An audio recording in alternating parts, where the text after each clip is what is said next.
লম্বা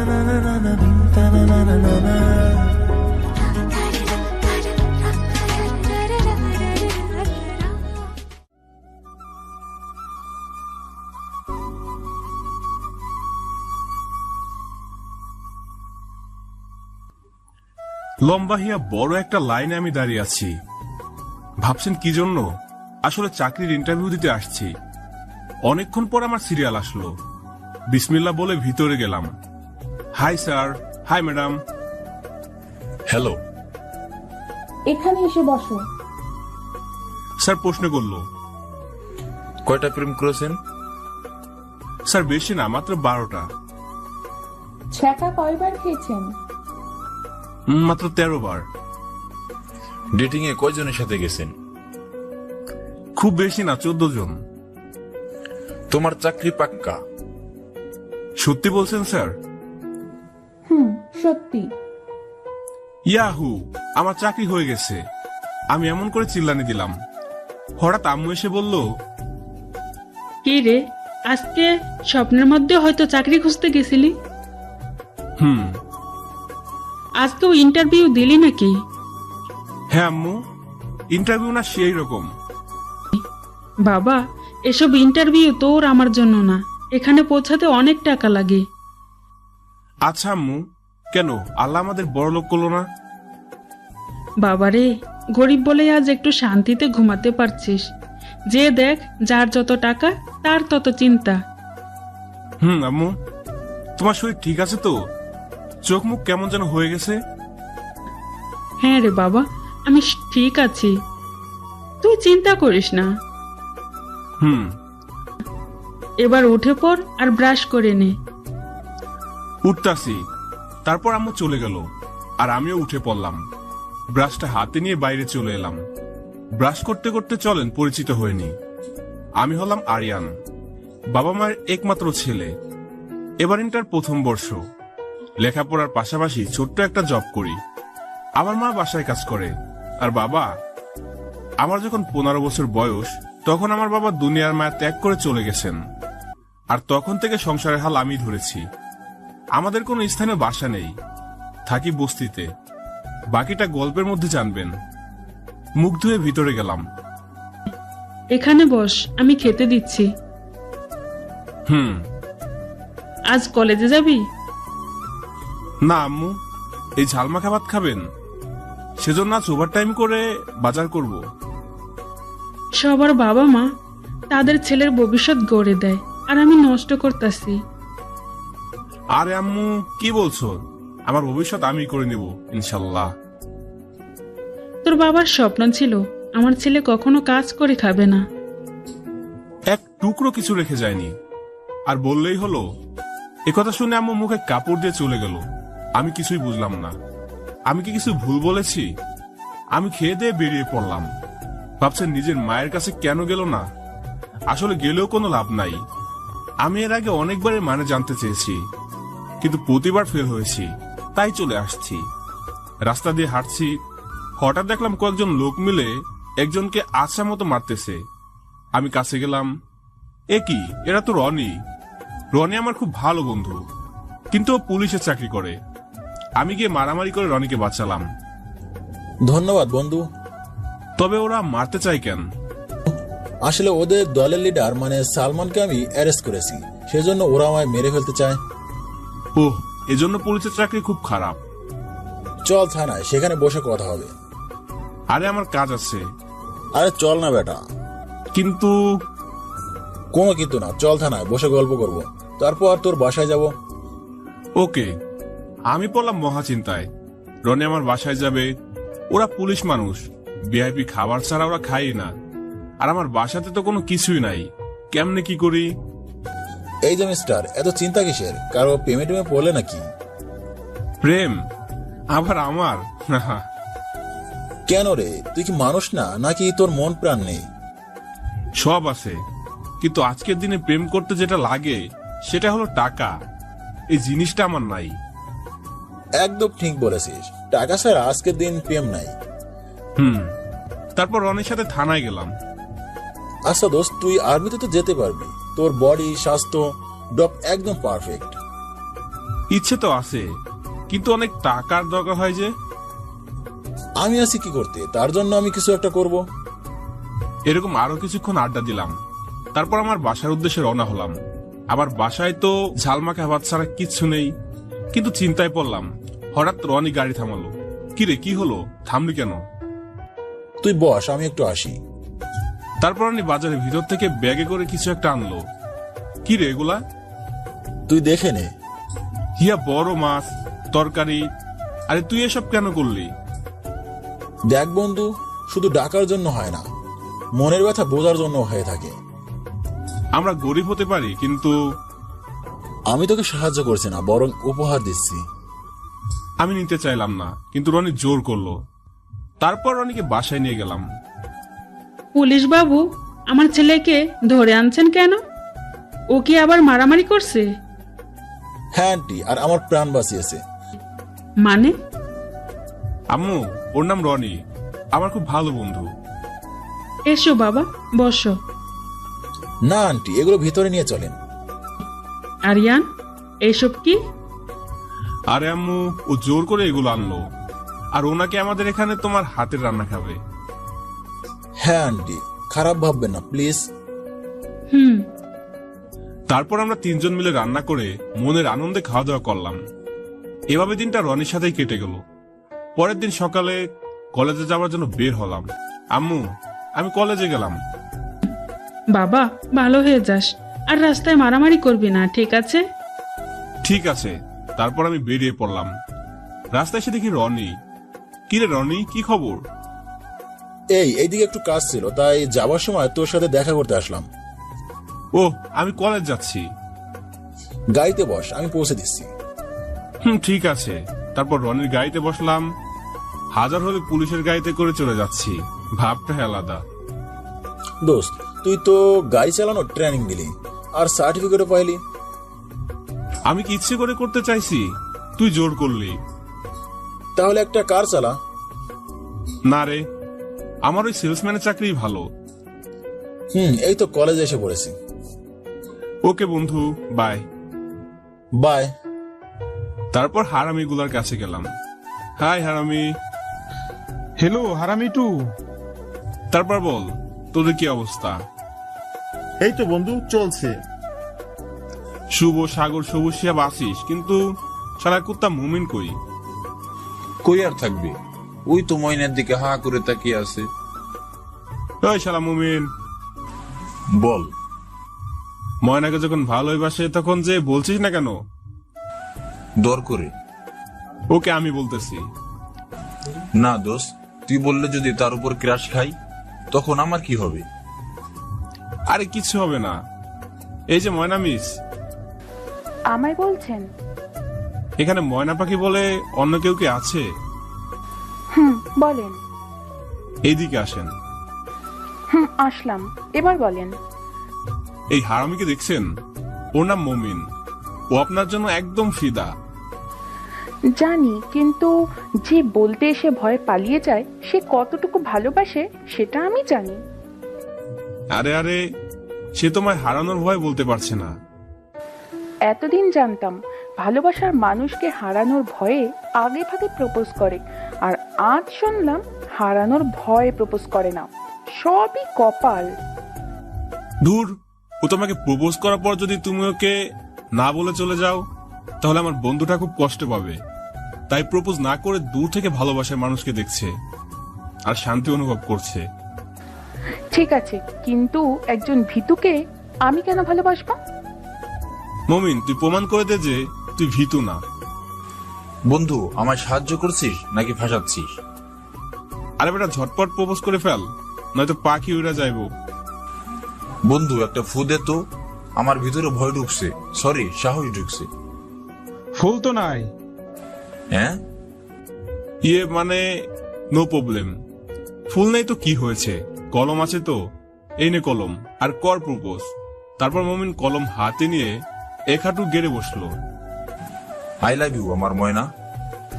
I love you too. যা হারামিগুলা। ধন্যবাদ বন্ধু, বাই।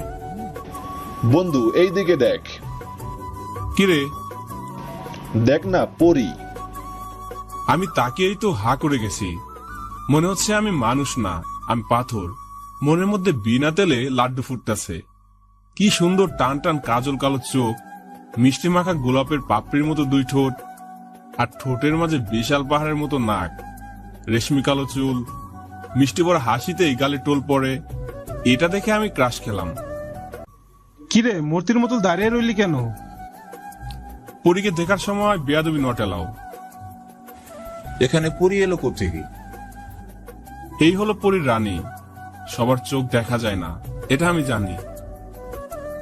বাপ রে বাপ, মেয়েকে দেখার সাথে সাথে এই কবি হয়ে গেলি?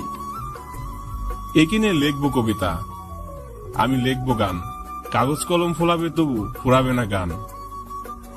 শালা কবির জগৎ থেকে বেড়ে আয়। হঠাৎ আমার পাছায় কারো লাথি মারা অনুভব করলাম। পিছনে ঘুরে দেখি শালা সবুজ। কিরে কবি, তোর কবিগিরি গেছে নাকি আরেকটা দিন? না, দিতে হবে না, থাম। আরে মামু, মেয়েটা তো আমাদের দিকেই আসছে। কেলানি খেতে মনে হয়, পালা। সব শালারা পালালো, আর আমি হা করে তাকিয়ে আছি। মেয়েটা এসে বলল, হাই। প্রথম দেখতেই হাতে হাত দেয়া, বাহ খুব ভালো। Hello, I love you. I love you too. I আমার হাত ছাড়েন। আই লাভ ইউ টু জানু মানো। আরে কি করছেন? ছাড় বলছি। আমার হুঁশ ফিরল। এ কি, আমি ওর হাত ধরে আছি আর ও আমায় আচ্ছা মতো গালি দিতে যাচ্ছে। যত সব ছোট লোকের বাচ্চা। ছি, আমার হাতটাই দুর্গন্ধ হয়ে গেল। ডিসগাস্টিং। মেয়েটা চলে গেল আর হারামিগুলাও আসলো। মামা একদম ফাটিয়ে দিয়েছোস। কিরে, কি হয়েছিল বলতো? ওই মেয়েটা তোর কাছ দিয়ে যাচ্ছিল, হঠাৎ তুই ওর হাত জড়িয়ে I love you too too too বলতে লাগলি। ধুর, কেলেঙ্কারি হয়ে গেল। এবার কি করবি? এবার দেখ আমার কেরামতি। কি করবি? দেখতে থাক। ক্লাসের ঘন্টা বাজতেছে, চল ক্লাসে। তারপর ক্লাসে চলে গেলাম। কোন স্যারের ক্লাসে? রফিক স্যারের। বাপ রে বাপ, কাম সারছে। রফিক স্যারকে দেখে কলেজে সবাই ভয় করে। দোষ সাধু হয়ে যা। তারপর স্যার আসলো। স্যার আসা মাত্র ওই মেয়েটা দাঁড়িয়ে গেল, যার হাত ধরে আমি টানছিলাম। বলো মিতু। তার মানে ওর নাম মিতু ডাইনি? স্যার, আজ আমার একটা ছেলে হাত ধরে টানাটানি করছে, এমনকি কিস করার চেষ্টাও করেছে কলেজের সবার সামনে। কি? কে সেটা? ওই তো ওই ছোট লোকের বাচ্চা। আরিয়ান দাঁড়াও। আমি তো শেষ, না জানি আজ কি হবে। হ্যাঁ স্যার বলেন। মিতু কি বলছে, এটা কি সত্যি? স্যার, ওকে কি জিজ্ঞেস করতেছেন? শাস্তি দেন। স্যার আমার কথাটা শুনেন। তখনই মাঝখানে সজীব নামে একটা ছেলে দাঁড়িয়ে গেল। স্যার, আমি নিজ চোখে দেখেছি মিতুকে সবার সামনে হাত ধরে টেনে কিস করতে চেয়েছিল। না স্যার, এটা মিথ্যা কথা। স্যার, এদের দলের লিডার এই ছোট লোক, এরাও সাথে ছিল। আমি তো অবাক হলাম। যখন একটা ঘটনা ঘটে তখন সজীব আসেনি, আর কি বলছে এসব? স্যার তখন তো সজীব ছিল না। স্যার দেখেন, বাঁচার জন্য এখন কত রকমের মিথ্যা বলে। না স্যার, আমি সত্যি বলতেছি। চুপ করো। অপরাধ করে আবার বড় বড় কথা, ছোট লোক কোথাকার। মিতু তুমি শান্ত হও, আমি দেখতেছি। আরিয়ান, এসব কি? হ্যাঁ স্যার, আমি এখন কেমন করে কলেজে মুখ দেখাবো? শান্ত হও মা। আমার কিছু বলার নেই। আমি গরিব বলে কেউ আমার হয়ে কথা বলে না। স্যার আমায় মাফ করে দেন, আর এমন ভুল হবে না। প্রথমবারের মতো মাফ করব, তবে এখানে এসে 10 বার কান ধরে উঠবোস করো। কিন্তু স্যার। একদম ঠিক। কি আর করব, পুরো ক্লাস মিত্রর দিকে, কারণ সে বড় লোকের মেয়ে। স্যারের পাশে যে কান ধরে 10 বার উঠবস করলাম। তারপর ক্লাস শেষ, মন খারাপ করে বাইরে চলে এলাম। হঠাৎ পিছন থেকে বলল, কিরে ছোট লোকের বাচ্চা, কেমন দিলাম? তোর সাহস কত বড়, তুই একটা ফকিরের ছেলে আমার গায়ে হাত দিস? বন্ধুদের ভালোবাসার খুব জোর, তাই না? আমি তোর এমন অবস্থা করব যে তুই ভাবতেও পারবি না। আমি কিছুই বললাম না, মনটা খুব খারাপ লাগলো। ক্যান্টিনে গিয়ে বসলাম, তখন শিহাব, সবুজ, সাগর আসলো। মেয়েটার খুব অহংকার। ওর অহংকার হবে না কি তোর হবে?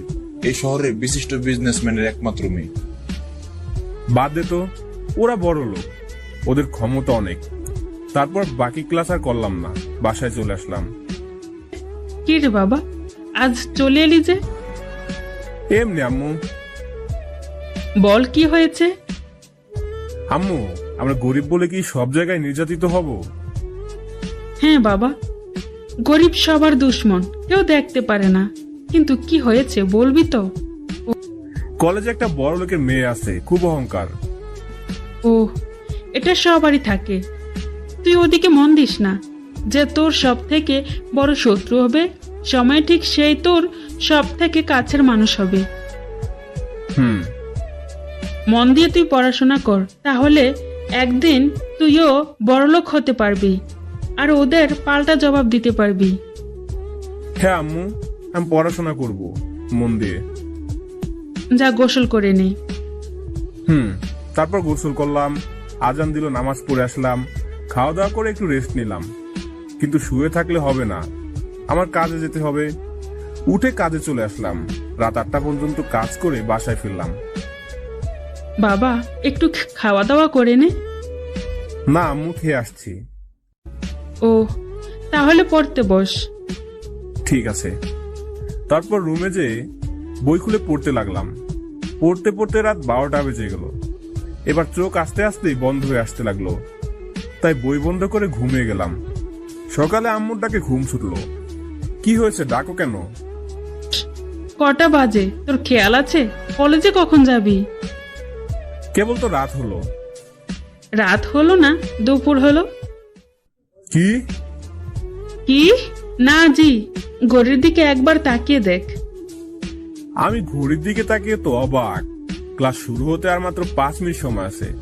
তাড়াহুড়ো করে বিছানা থেকে উঠে মুখে ব্রাশ দিয়ে এপার এক ঠেলা আর ওপার এক ঠেলা, ব্যাস হয়ে গেল মুখ ধোয়া। ব্যাগটা নিয়ে দৌড় দিলাম।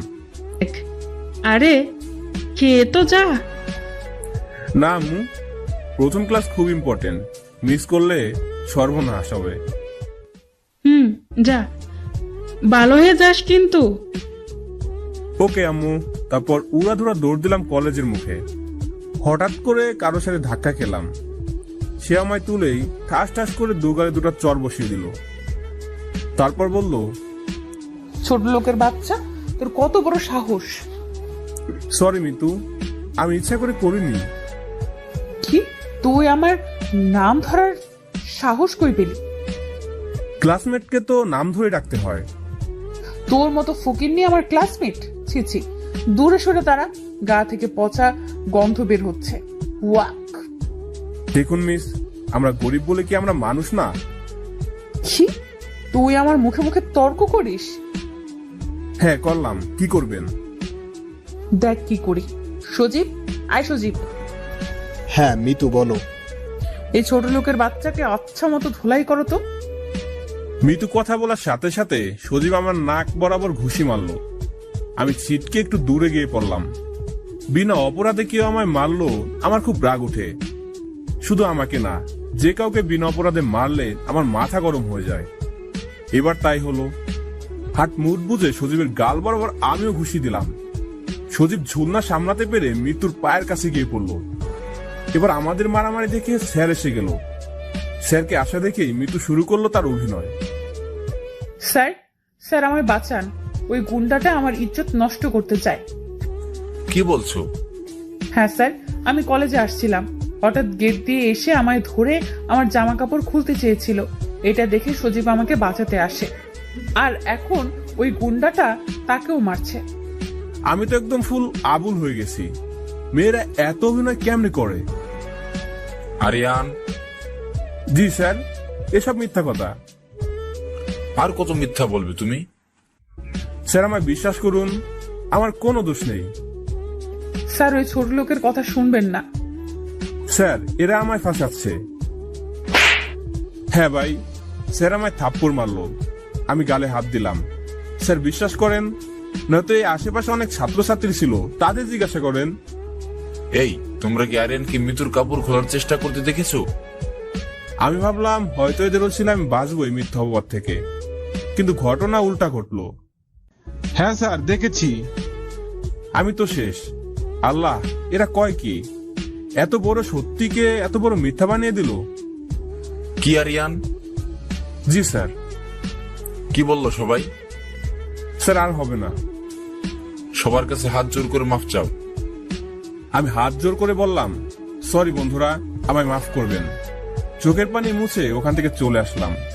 সব দুঃখের সুখ পাওয়ার জন্য জায়গা নাকি বন্ধুর কাছে, সেজন্য আমার দুঃখ নিবারণ করার জন্য বন্ধুদের কাছে গেলাম।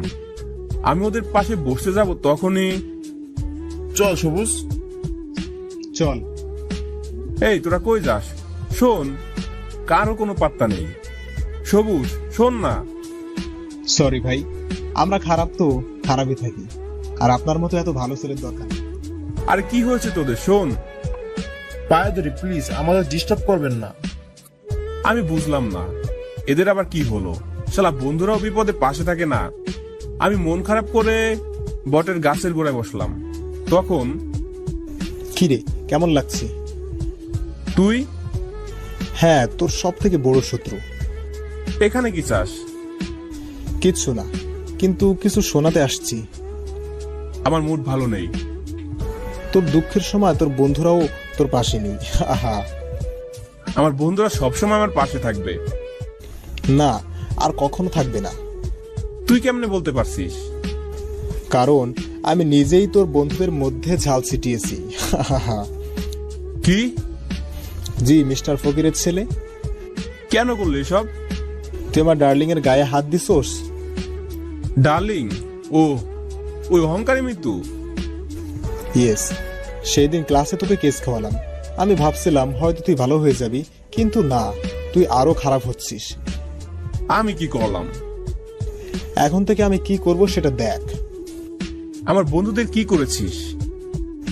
বেশি কিছু না, শুধু আমার নতুন সিম থেকে তোর সব বন্ধুদের মেসেজ দিয়েছি আর বলেছি যে আমি আরিয়ান, আর এটা আমাদের গোপনীয় নাম্বার। তারপর ব্যাস ইচ্ছা মতো বকলাম, অনেক খারাপ কথাও বললাম। তোর বন্ধুদের কাছ থেকে তোর প্রতি বিশ্বাস তুলে নিলাম। তোকে আমি ছাড়বো না। এখন তোকে ইউজ করে আমি মৃত্যুর বিএফ হব, আর তারপর শহরে টপ বিজনেসম্যান।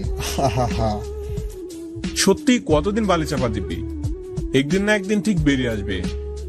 ততদিন আমি মৃত্যুর সমস্ত সম্পত্তির মালিক হব। আমি সব মৃত্যুকে বলবো।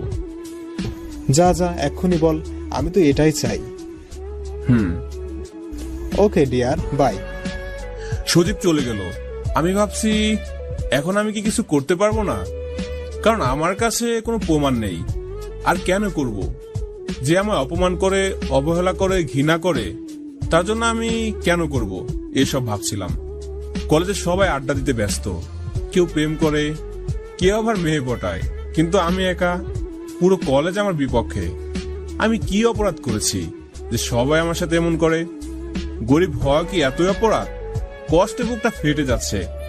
তখনই পাশ থেকে হাই, হ্যালো। আমি হলাম রিয়া। ও, আমি আরিয়ান। কলেজে সবাই আমার বিরুদ্ধে। জানি। আর আপনি কেন এখানে এলেন? ধরে নিতে পারো আমি তোমার পক্ষে। হাহা, হাসালেন। গরিবের পক্ষে কেউ থাকে না। যান, চলে যান। শুনো, কলেজের সবাই তোমার বিপক্ষে কেন বললো জানো? আমি গরিব বলে? হ্যাঁ, রিয়ার বাবা এই কলেজে ওদের সবার খবর দেন। ও আচ্ছা, চলো, ক্লাসের সময় হয়ে গেছে।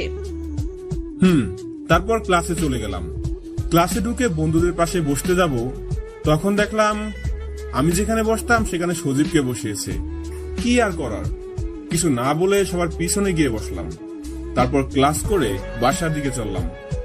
গেট দিয়ে বেরিয়ে হঠাৎ পিছন থেকে মৃত্যু ডাকলো। আমি শুনেও না শোনার ভান করে হাঁটতেই থাকলাম। এই ছোট লোকের বাচ্চা, কথা কানে যায় না? আমি এবার থামলাম। মৃত্যু এসে কথা না বলেই ঠাস করে 3টা লাগিয়ে দিল। আমি তো কিছুই বুঝলাম না, কি হলো? আমায় মারলেন কেন? কেন মারলাম জানিস না তুই? জানি না বলেই তো বলছি। আমি এটাই ভাবছি, তোকে এত অপমান করার পরেও তুই কোন সাহসে আমায় লাভ লেটার দিস? কি লাভ লেটার? এমন ভাব করছিস যেন কিছুই জানিস না, ছোট লোকের বাচ্চা। আমি তো কিছুই বুঝতেছি না। একটু পরেই সব বুঝে যাবি। মানে? স্যারের কাছে বিচার দিলে শুধু একটু বকেই ছেড়ে দেয়, সেই জন্য আজ আমি তোর বিচার করব। দেখেন, আমি কিছু করিনি। তখন পাশ থেকে সজীব মুচকি মুচকি হাসছে। আমার বুঝতে বাকি রইল না যে এটা সজীবের কাজ। আমি সজীবের দিকে তাকিয়ে হঠাৎ পিছন থেকে এসে আমার ঘাড়ে কি যেন একটা আঘাত করলো। আমি দূরে যেয়ে দাঁড়ালাম। তারপর পিছন ফিরে দেখি কয়েকজন গুন্ডা হাতে বাঁশ নিয়ে দাঁড়িয়ে আছে। আমার তো রাগ উঠে গেল।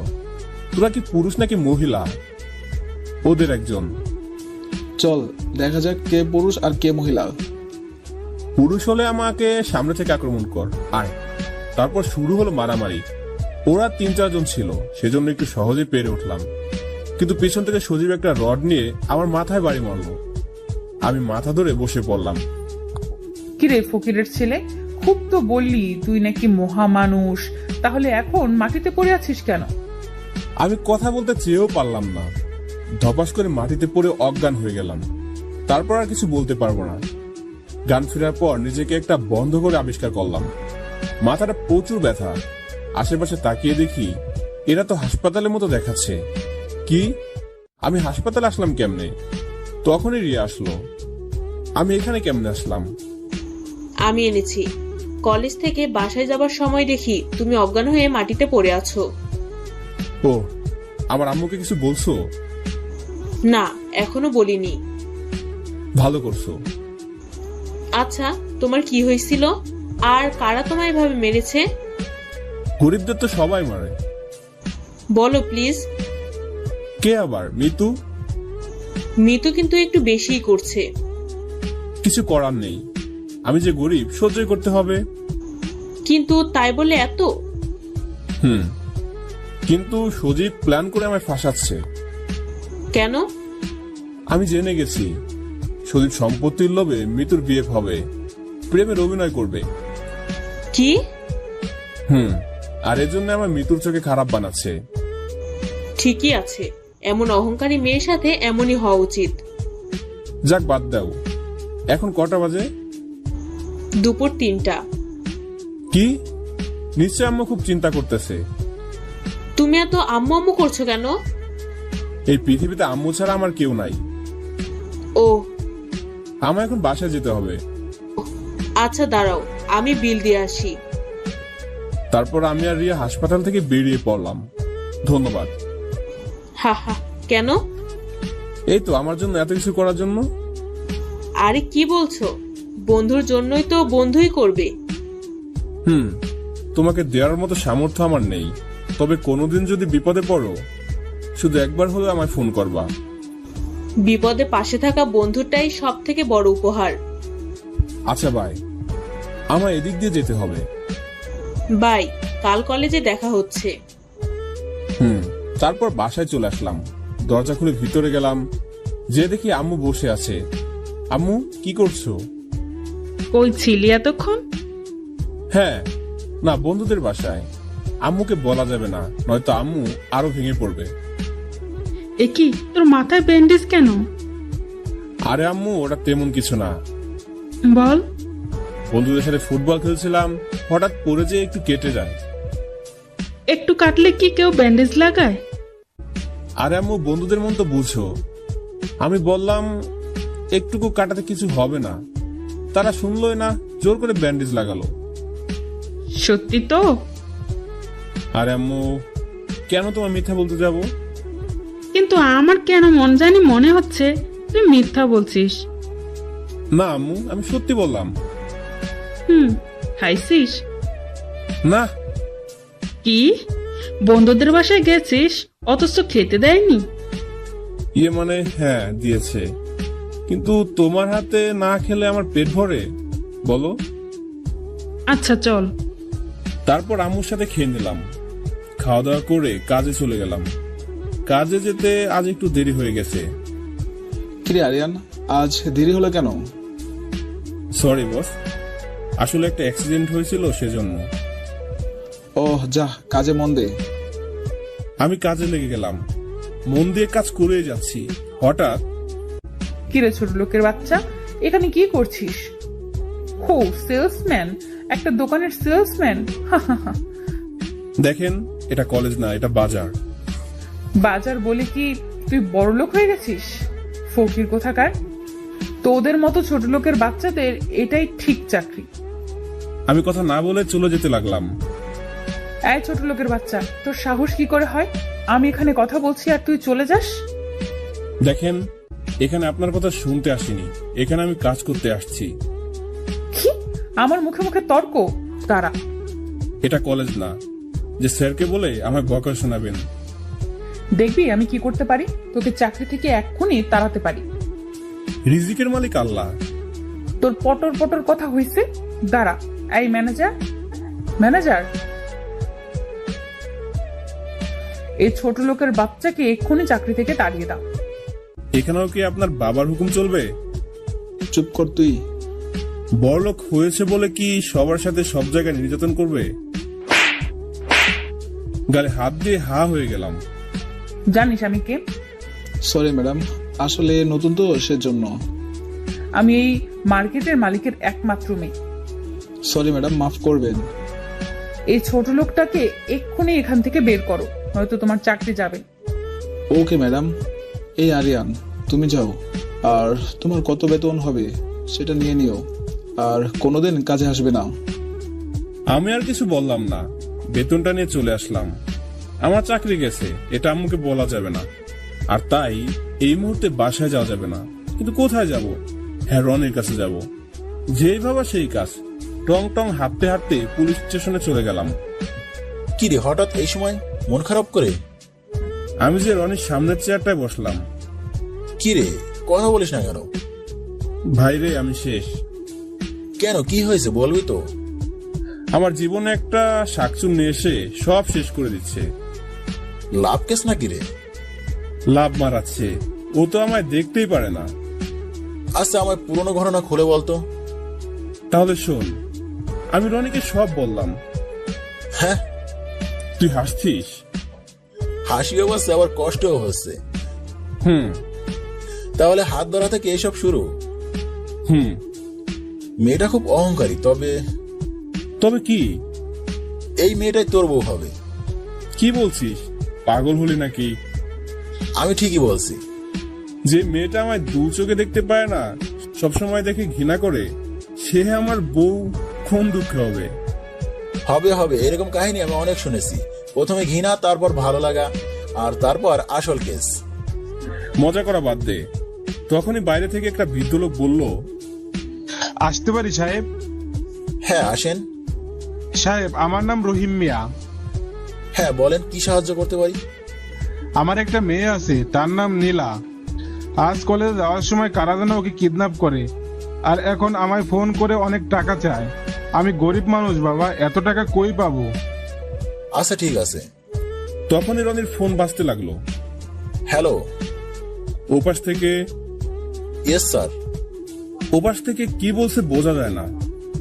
Okay sir. কি রে, কার ফোন? হাইকমান্ড এখানে আসছে, আর তাকে নিতে আমায় যেতে হবে। কিন্তু এ আঙ্কেলের কেন? সেটাই তো ভাবছি। হ্যাঁ, পাইছি। কি? তুই যা আঙ্কেলের সাথে। আমি? হ্যাঁ, তুই আমার চেয়েও মারামারি বেশি পারিস। কিন্তু প্লিজ না করিস না। ওকে। এক কাজ কর, আমি একটা এখানকার অফিসারের কার্ড তোকে দিচ্ছি, তোর যেটাই সাহায্য লাগবে নিতে পারিস, আর আমার বাইকটাও নিয়ে যা। ওকে। তারপর রনি একজন অফিসারের কার্ড আমায় দিয়ে দিল। আমি আঙ্কেলকে নিয়ে বেরিয়ে পড়লাম। আঙ্কেল যে নম্বরে কল দিছিল সেটা কি আছে? হ্যাঁ আছে বাবা। এখন ওই নম্বর বের করেন। এই তো বাবা। আমি কন্ট্রোল রুমে ফোন দিলাম। হ্যালো, কন্ট্রোল রুম বলছি, আমরা কিভাবে সাহায্য করতে পারি? ম্যাডাম, আমি থানা থেকে অফিসার শফিক বলছি। হ্যাঁ বলুন স্যার। আমি একটা নম্বর বলছি, এই মুহূর্তে কোথায় আছে বলতে পারবেন? হ্যাঁ অবশ্যই। 0131604235। জি স্যার, এই মুহূর্তে সাভারে গণবিশ্ববিদ্যালয়ে অবস্থান করছে। ধন্যবাদ। ওয়েলকাম। তারপর আমি আঙ্কেলকে নিয়ে সেখানে পৌঁছে গেলাম, কিন্তু সেখানে একটা পিঁপড়াও নেই। তবে কি ভুল জায়গা বললো? কিন্তু এটা কি করে হতে পারে? কন্ট্রোল রুম কখনো মিথ্যা বলে না। তারপর এটা নয় তো যে এখানে ছিল কিন্তু এখন নেই। আঙ্কেল, এই জায়গা ভালো করে খুঁজেন, কিছু না কিছু তো অবশ্যই পাবো। তারপর আমি আঙ্কেল জায়গাটা ভালো করে খুঁজতে লাগলাম। খুঁজতে খুঁজতে একটা জিনিস পেলাম, সেটা হলো ক্রেডিট কার্ড, কিন্তু এটা বাংলাদেশি বলে মনে হচ্ছে না। বাবা, এই তো, এটা কি? আরে এটা তো সিম কার্ড।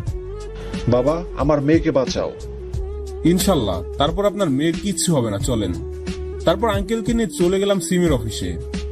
Hello sir. হাই। আচ্ছা, আমার কাছে একটা সিম আছে, আপনার কি বলতে পারেন এটা কার নামে রেজিস্ট্রেশন করা আছে? ইয়েস, তবে ওর নাম্বার লাগবে। ওকে, এই সিম আমি আমার মোবাইলে তুললাম।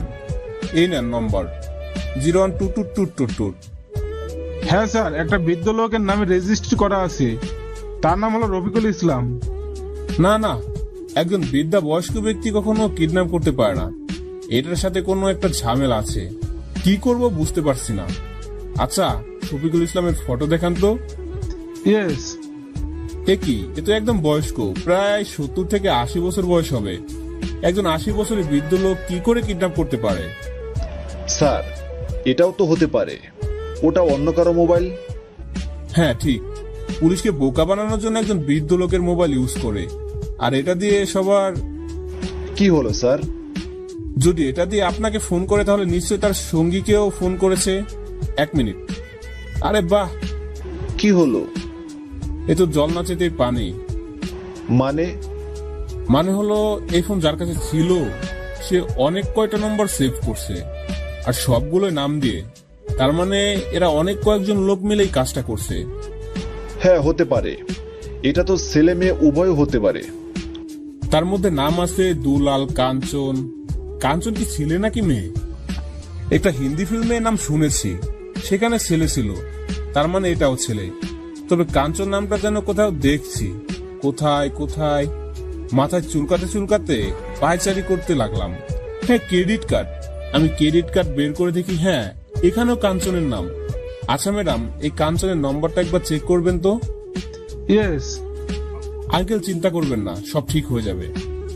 স্যার, এই নাম্বার এখনো চালু আছে, আর ওরা একটা বাগানের মধ্যে আছে। সেই জায়গার নাম কি? কোলাকাটা বাগান, সবাই সেটাকে কাটাবাড়ি বলে। সেটা আবার কোথায়? এখান থেকে বেশি দূর না। কাটাবাড়ি, কাটাবাড়ি। স্যার, এই ক্রেডিট কার্ড আপনি কোথায় পেলেন? এটাই কাঞ্চনের, মানে আসামির। এই কার্ড তো ইন্ডিয়ান। মানে? হ্যাঁ, এটা শুধু ইন্ডিয়াতে ব্যবহার হয়। আপনি কি ঠিক বলছেন? হ্যাঁ একদম, এই দেখেন সব ডিটেলস। তারপর সে আমার সব ডিটেলস দেখালো। ইন্ডিয়ান কার্ড এখানে কেন? যেটা শুধু ইন্ডিয়াতেই ব্যবহার হয় সেটা বাংলাদেশে কেন আনবে? আবার ইন্ডিয়ান নামের সাথে মিল কিছু একটা তো অবশ্যই আছে। স্যার, প্লিজ আমার মেয়েকে বাঁচান। চলেন। স্যার, একা যাবেন না, জায়গাটা খুব মারাত্মক। মরলে দেশের জন্যই মরবো। তারপর বেরিয়ে পড়লাম। কিছুক্ষণের মধ্যেই পৌঁছে গেলাম। আঙ্কেল, এই নেন আমার ফোন, আর এই নেন মাইক্রোফোন, এটা কানে দেন। মাইক্রোফোন মানে কানে যেগুলো দেয় সেগুলোর অনেক বাইকে ছিল। আমার ফোনে কেউ কল দিলে আমি এটা দিয়ে বলবেন, আপনি এটা নিয়ে কথা বললে আমি শুনতে পারবো। ওকে। কেউ এদিকে আসতে লাগলে আপনি লুকিয়ে যাবেন। ঠিক আছে বাবা, সাবধানে যেও বাবা। আমার কিছু হবে না আঙ্কেল, চিন্তা করবেন না, আসি। তারপর আমি আস্তে আস্তে ভিতরে যেতে লাগলাম। আড়ালে লুকিয়ে দেখি এখানে অনেক লোক, আর মাঝখানে একটা বিশাল ট্রাক আছে। আমি ধীরে ধীরে সামনে এগোতে লাগলাম। আড়ালে লুকালাম। দেখি একজন এদিকে আসছে। আমি দাঁড়িয়ে গেলাম। কাছে আসা মাত্রই আমি বেরিয়ে ওর মুখ আর গলা ধরে মুসরান দিলাম, আর ওকে টেনে আড়ালে আনলাম। কারণ এতগুলোর সাথে লড়তে হলে আমার অস্ত্রের প্রয়োজন হবে, আর এদের কাছে অনেক অস্ত্র। ওর কাছ থেকে সব অস্ত্র নিলাম। একটা চাকু নিলাম, একটা বুলেট প্রুফ জ্যাকেট, আর কিছু না। চাকুটা খুব ধারালো, এটা দিয়ে আমার কাজ চলবে। তারপর একটু সামনে গেলাম। আরেকটা শিকার, তার কাছে বন্দুক আছে। তাই একটু সাবধানে। যে পায়চারি করছে সামনে আবার পিছনে। যখন সে সামনে যেতে লাগলো তখনই আর একটু সামনে গেলাম, আর তারপর যখন সে পিছনে ঘুরে আমার কাছে আসলো, আমি ঝোপের ভিতরে লুকে আছি। পিছনে এসে আবার যখন সামনে ঘুরলো তখন আমি লাফ মেরে উঠে ওর গলায় চাকু বসালাম। ক্লাসে স্যার বলছিল মানুষের শ্বাসনালী হচ্ছে মেন, ওটা কেটে গেলে সে আর কথা বলতে পারে না। আমি এটাই কাজে লাগালাম, কারণ একজন কথা বললেই সবাই অ্যালার্ট হয়ে যাবে আর আমার কাজটা আরো কঠিন হয়ে যাবে। এখন যাকে মারলাম তার কাছে বন্দুক, কয়েকটা বোম আর একটা চাকু আছে। আমি শুধু চাকু আর বোমা নিলাম, কারণ বন্দুক আমি ততটা ভালো চালাতে পারি না। 2 হাতে 2টা চাকু। এবার সামনে পা বাড়ালাম। Hello uncle. হ্যাঁ বাবা, বলো। আপনি ঠিক আছেন তো? হ্যাঁ বাবা, তুমি আমার মেয়েকে বাঁচাও বাবা। চিন্তা করবেন না, আমি থাকতে নীলার কিছু হবে না। তাই যেন হয়। আচ্ছা, আপনি সাবধানে থাকেন। ঠিক আছে। এবার আমি আবারও শুরু করলাম আমার কাজ। এবার মারতে মারতে প্রায় সবাইকে মারা শেষ। আমি ট্রাকের কাছে এসে গেছি। এ কি, ট্রাক ভর্তি মেয়ে? মানে এরা টাকার জন্য কিডন্যাপ করেনি, পাচার করার জন্য কিডন্যাপ করছে। Hello uncle. বলো বাবা। আপনার মেয়ে কি ড্রেস পরেছিল? ব্লু কালারের জামা। কিন্তু এখানে তো কেউ ব্লু কালারের ড্রেস পরা নাই। কি, তার মানে আমার মেয়েকে ওরা মেরে ফেলেছে? দেখেন, এখন ভেঙে পড়ার সময় না, বিশ্বাস হারাবেন না। যদি এরা পাচারের জন্য কিডন্যাপ করে থাকে তাহলে কাউকে এরা মারবে না, আপনার মেয়েকেও না। তাহলে আমার মেয়ে কোথায়? কোথাও না কোথাও তো আছেই। আমার মেয়ে। আমি খুঁজতে লাগলাম। এর আসল অপরাধীকে? ট্রাকের পিছনে যেতে আমি অবাক। এক বিশাল দেহের পালোয়ান দাঁড়িয়ে আছে। ওর কাছে গেলে তো আমায় তুলে আছাড় মেরে ফেলবে। সাথে আরো 2 জন আছে। না, এভাবে হবে না। শক্তি দিয়ে এদের সাথে পারা যাবে না, বুদ্ধি কাটাতে হবে। আমি দেখলাম কিছু কাঠ পড়ে আছে। ওটা হাতে নিয়ে গাছের মরা পাতার উপর জোরে বাড়ি দিলাম।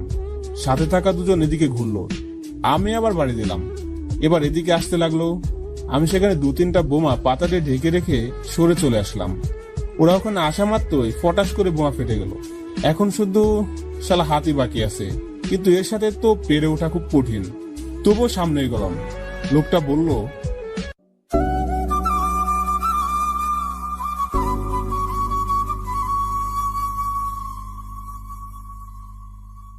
ঠিক কাজ করেছো। তুমিও কি আমায় ভালোবাসো? বিশ্বাস করো, তোমায় আমি রানী করে রাখবো, টাকার উপরে শোয়ায় রাখবো। বাসি না, তবে বাসবো। চলো। তারপর সজীব আর মিতু চলে গেল, আর আমি মাথা নিচু করে মাটিতে বসে আছি। হঠাৎ পিছন থেকে কে যেন আমার হাত ধরে দাঁড় করালো। উঠো। নিশ্চুপ। চলো ওখানে যে বসি। আচ্ছা, তুমি মাটিতে বসে কি করছিলে? অনেক অপমানিত হয়েছি, প্লিজ আর করো না। কি অপমান করলো? আর কি হয়েছে বলো তো? কেন, তুমি ছিলে না? না, আমি তো হেড স্যারের রুমে ছিলাম। সজীব প্ল্যান করে আমায় ফাঁসিয়েছে। বড়লোক বলে ওর এত অহংকার। যার টাকা আছে তার কাছে পুরো দুনিয়াটাই আছে। আমার বিশ্বাস মিতু একদিন ঠিক তার ভুলটা বুঝতে পারবে। তুমি এত অত্যাচার সহ্য করে কেনই কলেজে পড়ে আছো? অনেক কষ্টে টাকা রোজগার করে এখানে অ্যাডমিশন পাইছি। অন্য কলেজে অ্যাডমিশন নেওয়ার মতো আর কিছু নেই, তাই। আমার সাথে চলো। তুমি আবার কোথায় যাবে? ও, তোমায় তো বলা হয়নি। আমার আব্বু এই শহরের নামকরা কলেজে অ্যাডমিশন নিয়েছে, আর ওখানে যাচ্ছি। ও, কিন্তু যেতে মন চাচ্ছে না। কেন? তোমার জন্য। আমার জন্য কেন? ওটা তুমি বুঝবে না। ও, আরিয়ান, তোমায় একটা কথা বলার ছিল। হ্যাঁ বলো। কেমনে যে বলি, না থাক, পরে বলবো। আচ্ছা, এখন আমায় বাসায় যেতে হবে। আচ্ছা, ভালো থেকো আর নিজের খেয়াল রেখো। তুমিও। তারপর ক্লাস শেষ করে বাসায় চলে আসলাম। দুপুরে গোসল করে খাওয়া দাওয়া শেষ করে কাজের নাম করে বের হলাম। কিছু একটা কাজ তো করতেই হবে, যে করে হোক। অনেক খোঁজার পর একটা ছোটখাটো কাজ পেলাম। এভাবেই দিন কাটতে লাগলো। পরীক্ষার সময় হয়ে আসলো। পরীক্ষার ফি লাগবে 2000 টাকা, কিন্তু এত টাকা আমি কোথায় পাবো? আম্মুকে সে বললাম। এত টাকা কই পাবি? সেটাই তো ভাবছি, কোথা থেকে আনবো এত টাকা। একটু বস, আমি আসছি। যে করে হোক টাকা আমার জোগাড় করতেই হবে, কিন্তু কি করে? এই নে বাবা, কি আম্মু এগুলো? এতে আমার কিছু গহনা আছে। এটা বাজারে বিক্রি করলে তোর পরীক্ষার ফি বেরিয়ে আসবে। কি বলছো আম্মু? এটা আমি করতে পারবো না। কেন পারবি না? এটাকে আমি কিছুতে বিক্রি করতে পারবো না। আরে পাগল, তোর আব্বু তো এখন নেই। আর তাছাড়া তুই যখন আর্মি হবি, অনেক টাকা জমাবি, তখন আবার আমায় কিনে দিস। কিন্তু আম্মু, আর কোনো কিন্তু না। আর তখন যদি আমি না থাকি, তাহলে তোর বউকে দিবি। তোর বউয়ের জন্যই এটা রাখা। আমার লক্ষ্যে আম্মু। এবার এটা বাজারে বিক্রি করে টাকা নিয়ে কলেজে যা। আচ্ছা আম্মু, আসি। তারপর আম্মুর গহনা নিয়ে বাজারে চলে আসলাম, কিন্তু আমার মন কিছুতেই মানে না। যখনই আব্বুর কথা মনে হতো, তখন এটা দেখতো, আর আমি সেটাকে বিক্রি করছি। ছি, এ আমি কি করছি? কিন্তু আম্মুর স্বপ্নকে পূরণ করতে হবে, আবার এদিকে গহনা। কি করি? তখন মাথায় একটা বুদ্ধি আসলো। দোকানদার আঙ্কেল, হ্যাঁ, কি চাই? এই গহনাটা আমি বন্ধক রাখতে চাই। দেখি। আমি দোকানদারের হাতে দিলাম।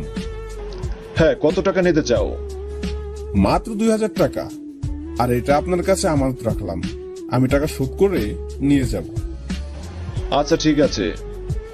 তারপর টাকা নিয়ে সেখান থেকে কলেজে চলে আসলাম। কলেজে এসে দেখি সবাই এক জায়গায় বসে আছে। আমি সেদিকে চোখ না দিয়ে সামনে হাঁটতে লাগলাম। হঠাৎ পিছন থেকে মিতু ডাকলো। এই ছোট লোকের বাচ্চা, জি বলেন। কি রে, পরীক্ষার ফি দিতে আসছিস? হ্যাঁ। এত টাকা তুই কই পেলি? নিশ্চয়ই কোথাও থেকে চুরি করছিস। মুখ সামলে কথা বলবেন। কি, তুই আমাকে ধমক দিস? আমাকে? তোর সাহস কত বড়, একজন ছোট লোক হয়ে আমায় ধমক দিস? আমরা গরিব হতে পারি, কিন্তু চোর না। চোরের আবার বড় বড় কথা। দেখেন, আপনারা বড় লোক, আপনারা কেন গরিব ছেলের সাথে লাগেন? তোকে দেখলে আমার গা জ্বলে, মাথায় রক্ত উঠে। সামনে হাসপাতাল আছে, সেখানে গিয়ে রক্তদান করেন, তাহলে আর মাথায় রক্ত উঠবে না। আমার কথা শুনে মিতু অবাক। আমি এমন কথা বলবো ও ভাবতে পারেনি। বাবার হোটেলে বসে খেয়ে যে রক্ত বেশি হয়ে গেছে। তারপর আমি সোজা হেঁটে স্যারের রুমে গেলাম। আসতে পারি স্যার? হ্যাঁ, এসো। স্যার, আমার পরীক্ষার ফি। নাম বলো। তখন কোথা থেকে মিতু হাজির হয়ে চিল্লাতে লাগলো। বাবা, ওই ছোট লোকের বাচ্চাকে পরীক্ষার সিট দিবা না। কেন মা, কি হয়েছে? ও 1 নাম্বারের বাজে ছেলে। ও পরীক্ষার হলে আমাদের অনেক কিছু করার হুমকি দিছে। না স্যার, আমি ওদের কিছু বলিনি, বিশ্বাস করেন। আই, তোমরা কই? স্যারকে সব বলো। তখন আমার ক্লাসের সব ছাত্রছাত্রীরা এসে বলল, হ্যাঁ স্যার, ওই 1 নাম্বার বাজে ছেলে, ক্লাসে সবসময় আমাদের ডিস্টার্ব করে। আরিয়ান, কি শুনছি? স্যার, এরা মিথ্যা বলছে, আমি কিছু করিনি। কি বলতে চাচ্ছ? তোমার ক্লাসমেটরা তোমার বিরুদ্ধে মিথ্যা অভিযোগ দিবে? আমার আর কোনো কথাই বলার নেই। তোমার সিট ক্যান্সেল। প্লিজ স্যার, এমন করবেন না, আমি খুব কষ্ট করে টাকা আনছি। স্যারের কথা শুনে সবাই হাসতে হাসতে বাইরে চলে গেল। প্লিজ স্যার, বোঝার চেষ্টা করেন, আমি আমার মায়ের গহনা বন্দুক রেখে টাকা আনছি। প্লিজ স্যার, আমার মায়ের আশাকে ভাঙবেন না প্লিজ। তোমার মায়ের আশা রাখতে সিট দিতে পারি, তবে এক শর্তে। সব শর্ত মানতে রাজি স্যার। তুমি একাই এক রুমে পরীক্ষা দিবে। Okay sir. আমার সাথে এসো। তারপর স্যার আমায় নিয়ে আমার ক্লাসে গেল। সবাই ভাবছে হয়তো আমার পরীক্ষা দিতে না দিয়ে কলেজ থেকে বের করে দিবে, তাই সবাই খুব খুশি। আমি আরিয়ানকে সিট দিয়েছি, তবে দুটো শর্তে। তারপর মিতু দাঁড়িয়ে গেল। বাবা, এ কি বলছো? হ্যাঁ মা, ঠিকই বলছি। প্রথম শর্ত হলো সে একাই একটা রুমে পরীক্ষা দেবে, আর দ্বিতীয় হলো সে যদি আমার মেয়ে মিতুর চেয়ে বেশি নম্বর না উঠাতে পারে, তাহলে তাকে কলেজ থেকে বের করে দেওয়া হবে। আর যদি পারে, তাহলে প্রথম পুরস্কার আরিয়ানের হাতে দেওয়া হবে। আরিয়ান, তুমি কি রাজি? স্যার, আমি ফার্স্ট হতে চাই না, আমি শুধু পরীক্ষা দিতে চাই। না, তোমায় ফার্স্ট হতে হবে, নয়তো তোমার খাতা বাদ দেওয়া হবে। আমি রাজি স্যার। তারপর ক্লাস শেষ করে বাসায় আসতে লাগলাম। তখন মিতু পথ আটকালো। এই ছোট লোকের বাচ্চা, তোর তো সাহসের প্রশংসা করতে হচ্ছে। তুই তো আমার বিরুদ্ধে চ্যালেঞ্জ নিয়েছিস। এটা আমার মায়ের আশা, এটা আমার ছোটবেলার স্বপ্ন, এটা আমার লাইফ, এসবের সাথে যুক্ত, তাই চ্যালেঞ্জ আমি নিয়েছি। আরে আমি তো না পড়েই ফার্স্ট হয়ে যাব। যার কাজ যেমন সে ফল তেমন পাবে। আমিও দেখবো তুই কেমনে ফার্স্ট হোস। আমি তো ইনশাল্লাহ ফার্স্ট হব, কারণ আমার মায়ের দোয়া আছে আমার সাথে। দেখাই যাক। তারপর বাসায় চলে আসলাম। আম্মু, বল। আম্মু আজ কলেজে। আমি জানি তুই পারবি। ওই অহংকারী মেয়ের অহংকার মাটির সাথে মিশিয়ে দিবি। হ্যাঁ আম্মু, দোয়া করো। আমার দোয়া তোর সাথে সব সময় থাকবে। চলো খেতে দাও তো।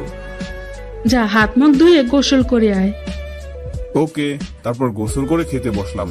খাওয়া দাওয়া করে কাজে চলে গেলাম। কাজ শেষে সোজা বাসায় এলাম, কারণ সামনে পরীক্ষা, মন দিয়ে পড়তে হবে। বাসায় এসে হাত মুখ ধুয়ে পড়তে বসলাম। এভাবে দেখতে দেখতে বেশ কয়েকদিন কেটে গেল। পরীক্ষার সময় কাছে আসলো। কাল থেকে পরীক্ষা, আর আজ আমি পড়তেছি। বাবা আরিয়ান, বলো আম্মু। একটু খেয়ে যা। পরে খাচ্ছি। আমার ঘুম পাচ্ছে, খেয়ে নে তো। তুমি এখানে রেখে দাও, আমি পরে খেয়ে নিব। খেয়ে নিবি কিন্তু। ঠিক আছে। তারপর আবার মন দিয়ে পড়তে লাগলাম। পড়ার চিন্তায় খাবার কথা ভুলে গেছি। পড়তে পড়তে রাত 2টা বেজে গেল। তখনই হঠাৎ করে বিদ্যুৎ চলে গেল। মোবাইলেও বেশি চার্জ নাই, সেজন্য মোমবাতি খুঁজতে লাগলাম, কিন্তু একটাও পেলাম না। কালকে আমার পরীক্ষা, এখনো অনেক কিছু পড়তে বাকি আছে। এ সময় বাইরে গেলে হয়তো দোকান খোলা থাকবে। হ্যাঁ, রহিম চাচার দোকান সারা রাত খোলা থাকে। মোবাইলের আলো জ্বালিয়ে বেরিয়ে পড়লাম। রাস্তায় হাঁটতেছি আর মনে মনে পড়াগুলো রিভাইজ করতেছি। এমন সময় পিছন থেকে আমার মাথায় সজোরে কে যেন আঘাত করলো। আঘাতটা বেশ জোরে ছিল, সেজন্য আমার মাথাটা চক্কর দিয়ে উঠলো। আমি মাথা ধরে বসে পড়লাম, আর চোখটাও কেমন যেন ঘোলা ঘোলা দেখাচ্ছে। আবার পেছন থেকে বাড়ি মারলো। এবার আমি মাটিতে পড়ে গেলাম। আমি আবার কষ্ট করে দাঁড়ালাম আর বললাম, কে আপনারা, আর এইভাবে আমায় মারছেন কেন? কেউ কোনো কথা বললো না। আবার মাথায় বাড়ি। তারপর আচ্ছা মতো ওরা আমায় কেলিয়ে চলে গেল। আমি অজ্ঞান হয়ে পড়ে রইলাম। গান ফেরার পর দেখি আমি হাসপাতালে। কি, আমার এখন অনেকগুলো পড়তে বাকি আছে, পড়তে হবে। আমি উঠতে চাইলাম, কিন্তু মাথাটা ঝিমঝিম করছে। আরে কি করছিস? দোস্ত, তুই এখানে? আর আমার এখানে কে আনলো? আমি অফিস থেকে বাসায় যাচ্ছিলাম, তখন দেখি রাস্তার পাশে কে যেন পড়ে আছে। আমি ভালো করে দেখলাম তো দেখলাম তুই। ও, তার মানে তুই আনছিস? কিন্তু তোকে মারলোটা কে? জানি না, তবে আমি যখন প্রায় অজ্ঞান হওয়া অবস্থা, তখন তারা ফোনে ম্যাডামের সাথে কথা বলছিল। তার মানে মেয়ে, তোর মেয়ে শত্রু? আরে ওটা অন্য কোনো কেস না, এটা কলেজের কেস। মানে হলো আমার মেয়ের শত্রু বলতে একটাই, আর সেটা হলো মিতু। কিন্তু ও তোকে কেন মারতে চাইবে? কালকে আমাদের পরীক্ষা, আর মিতুর সাথে আমার একটা চ্যালেঞ্জ আছে। সব বললাম। তার মানে মিতু চায় না যে তুই পরীক্ষা দিস? আর এই জন্য পরীক্ষার রাতে আক্রমণ করিয়েছে। এই মেয়ে আস্তে আস্তে বেড়েই চলেছে। বড় লোক হলে যা হয়। আজ থেকে তুই আমার সাথে থাকবি। পাগল নাকি? আম্মু একাই বাসাতে থাকতে পারে নাকি? তাহলে কি করতে চাচ্ছিস? কিচ্ছু না, কিন্তু আমার মাথায় প্রচুর ব্যথা করে। মাথায় বেশি আঘাত লেগেছে? রনি, আমার মাথা। আও। আরিয়ান, তুই ঠিক আছিস তো? বন্ধু, আমার খুব কষ্ট হচ্ছে রে। ডাক্তার, সাথে সাথে ডাক্তার এসে আমায় ঘুমের ইঞ্জেকশন দিল। তারপর আমি ঘুমিয়ে গেলাম। সকালে চোখ খুলে দেখি আম্মু, রনি বসে আছে। আম্মু, বাবা কেমন আছিস? আরে আম্মু, আমি একদম ঠিক আছি। কাঁদছো কেন? তোর কিছু হলে আমি কেমনে থাকবো বাবা? আমার কিচ্ছু হবে না। দোস্ত থাক, আমার ডিউটির সময় হয়ে গেছে। আরে আজ তো আমার পরীক্ষা। ডাক্তার তোকে উঠতে বারণ করেছে। পরীক্ষা আমায় দিতেই হবে। কিন্তু তোর শরীর? বললাম তো আমার কিচ্ছু হয়নি। একটু খেয়ে যা। আম্মু সময় নাই, পরে খাবো রনি। চল আমায় একটু কলেজে পৌঁছে দিবি? চল। আম্মু আমি গেলাম, দোয়া করো। তারপর রনির সাথে বের হলাম, হাতে পায়ে মাথায় ব্যান্ডেজ। এ অবস্থায় পরীক্ষা দিতে যাচ্ছি। রনি শার্ট খুলে আমায় দিল। এটা পরে নে। ধন্যবাদ বন্ধু, বাই। সাবধানে যাস। ওকে। পরীক্ষার ঘন্টা বেজে গেল। আমি দৌড়ে হেড স্যারের কাছে গেলাম। আপনারা হয়তো ভাবছেন বোর্ড পরীক্ষা কলেজে কেন, আসলে আমাদের কলেজেই বোর্ড। তারপর সোজা স্যারের কাছে চলে গেলাম। May I come in sir? হ্যাঁ আসো। আর তোমার মাথায় ব্যান্ডেজ কেন? স্যার ওসব পরে শুনেন, আগে পরীক্ষার ব্যবস্থা করেন। ওকে। ধন্যবাদ স্যার। তারপর স্যার আরো 3 জন স্যারকে ডাকলো আর আমার সাথে একটা আলাদা রুমে পাঠালো। আমি খাতা পাওয়া মাত্র লেখা শুরু করলাম। যাক, প্রথম পরীক্ষা ভালো মতোই হয়েছে। পরীক্ষার সময় শেষ। আরিয়ান, এবার বলো কি হয়েছে? আসলে স্যার, একজন চায় না আমি পরীক্ষা দেই আর ফার্স্ট হই, সেজন্য এই অবস্থা। কে সেটা? শুধু নাম বলো। নিশ্চয়ই আমার মেয়ে মিতু। আরে স্যার না, আপনার মেয়ে তো খুব ভালো। তাহলে বলো। স্যার ছাড়েন না সব কথা। আচ্ছা ঠিক আছে। স্যার আমি গেলাম। আরেকটা কথা, বলো। আমি পরীক্ষা দিছি এটা কাউকে বলবেন না প্লিজ। কিন্তু কেন? প্লিজ স্যার, এইটুকু করবেন please. Okay, no problem. Sir কলেজে কি কেউ আছে? না, সবাই চলে গেছে। থাকেন স্যার, আমিও গেলাম। হুম। তারপর কলেজ থেকে বের হলাম, কিন্তু মাথাটা আবার কেমন যেন করতে লাগলো। মনে হচ্ছে মাটি ঢেউ ঢেউ হয়ে গেছে, সেজন্য হাঁটতে সমস্যা হচ্ছে। তাই একটা দোকানে বসে পড়লাম। তখনই রনি এসে হাজির। ওই তুই একা একা কেন আসতে গেলি? আরে পেরে যেতাম। কতবার তুই জানা আছে, এবার আমার কলার ধর। তারপর রনির গাড়িতে করে বাসায় চলে আসলাম। কেমন পরীক্ষা হলো বন্ধু? আলহামদুলিল্লাহ ভালো। আরিয়ান চলে এসেছিস বাবা? হ্যাঁ আম্মু বলো। চল খাবার খেয়ে নে। রনি চল। আরে তোরা খা, আমি খেয়ে আসলাম। রনি। ওকে ওকে চল। তারপর 3 জন মিলে খাবার খেলাম। খাওয়া দাওয়া করে আমি শুয়ে পড়লাম। শরীরটা ভালো নেই, সেজন্য কাজে না যেয়ে ঘুমাতে গেলাম। আর এভাবে আমার পরীক্ষা শেষ হলো। কিন্তু কেউ জানে না যে আমি পরীক্ষা দিচ্ছি। শুধু মিতুর বাবা আর বাকি 3টা স্যার আজকে পরীক্ষার ফলাফল প্রকাশ করবে। আম্মু আজকে রেজাল্ট দিবে। বাবা দোয়া করো আম্মু। মায়ের দোয়া সন্তানের সব থেকে কাছে থাকে। আমি গেলাম। আম্মু আমার মাথা নেড়ে বলল, ভালো হয়ে যাস বাবা। ঠিক আছে। তারপর চলে গেলাম কলেজে। বাইরে থেকে দেখলাম কলেজে সবাই পৌঁছে গেছে, কিন্তু মিতু কোথায়? ভালো করে দেখলাম মিতু তার বন্ধুদের নিয়ে মজা করতেছে। সুন্দর করে সাজানো হয়েছে মঞ্চ, আর মঞ্চের সামনে টেবিলে চেয়ার দেয়া আছে। আমি যে সবার শেষে বসলাম আর স্যারের বক্তব্য শুনতে লাগলাম। হঠাৎ মিতুর কণ্ঠ পেলাম। কি রে ছোট লোক, টিসি নিতে আসছিস? বলেছিলাম না আমার সাথে চ্যালেঞ্জ ধরিস না, পারবি না। আজ থেকে এই কলেজে যেন তোকে আর না দেখি। যদি দেখতে পাই তাহলে তোকে খুন করব। জীবন দেওয়ানার মালিক একমাত্র আল্লাহ, আর তাকে ছাড়া আর কাউকে ভয় পায় না। বাবা, এখন তোর মুখ দিয়ে ডায়লগ বের হচ্ছে? এটা ডায়লগ না, এটা সত্যি। তোর কিন্তু কি করবেন? মারবেন? অপমান করবেন? করেন। স্যার বক্তব্য দিচ্ছিল, এমন সময় আমি তো দাঁড়িয়ে বলল, স্যার এই ছোট লোকটা আমায় খারাপ খারাপ কথা বলতেছে আর গায়েও হাত দিচ্ছে। এই যে মিস, এটা করে আমার না, আপনারও সম্মান নষ্ট হলো। দেখেন আমার হাত ধরে টানে। আরিয়ান বাবা এদিকে এসো। তারপর স্যার বলল, মিতু তুমি আরিয়ানকে অপমান করতে চাইছো তাই না? না, ও যা করছে তাই বলছি। ও একটা গুন্ডা, বদমাশ। তাহলে সত্যিটা নিজের চোখে আবার দেখো। এই কে আছো? ক্যামেরার ফটোসটা খুব সুন্দর করে দেখাও।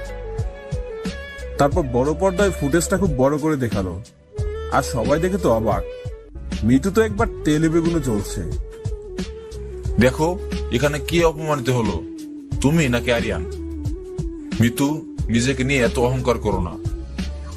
মিতু শুধু বেগুনের মতো ফুলতাছে। তাহলে এবার আসল কথা আসা যাক। সবাই একদম নিশ্চুপ।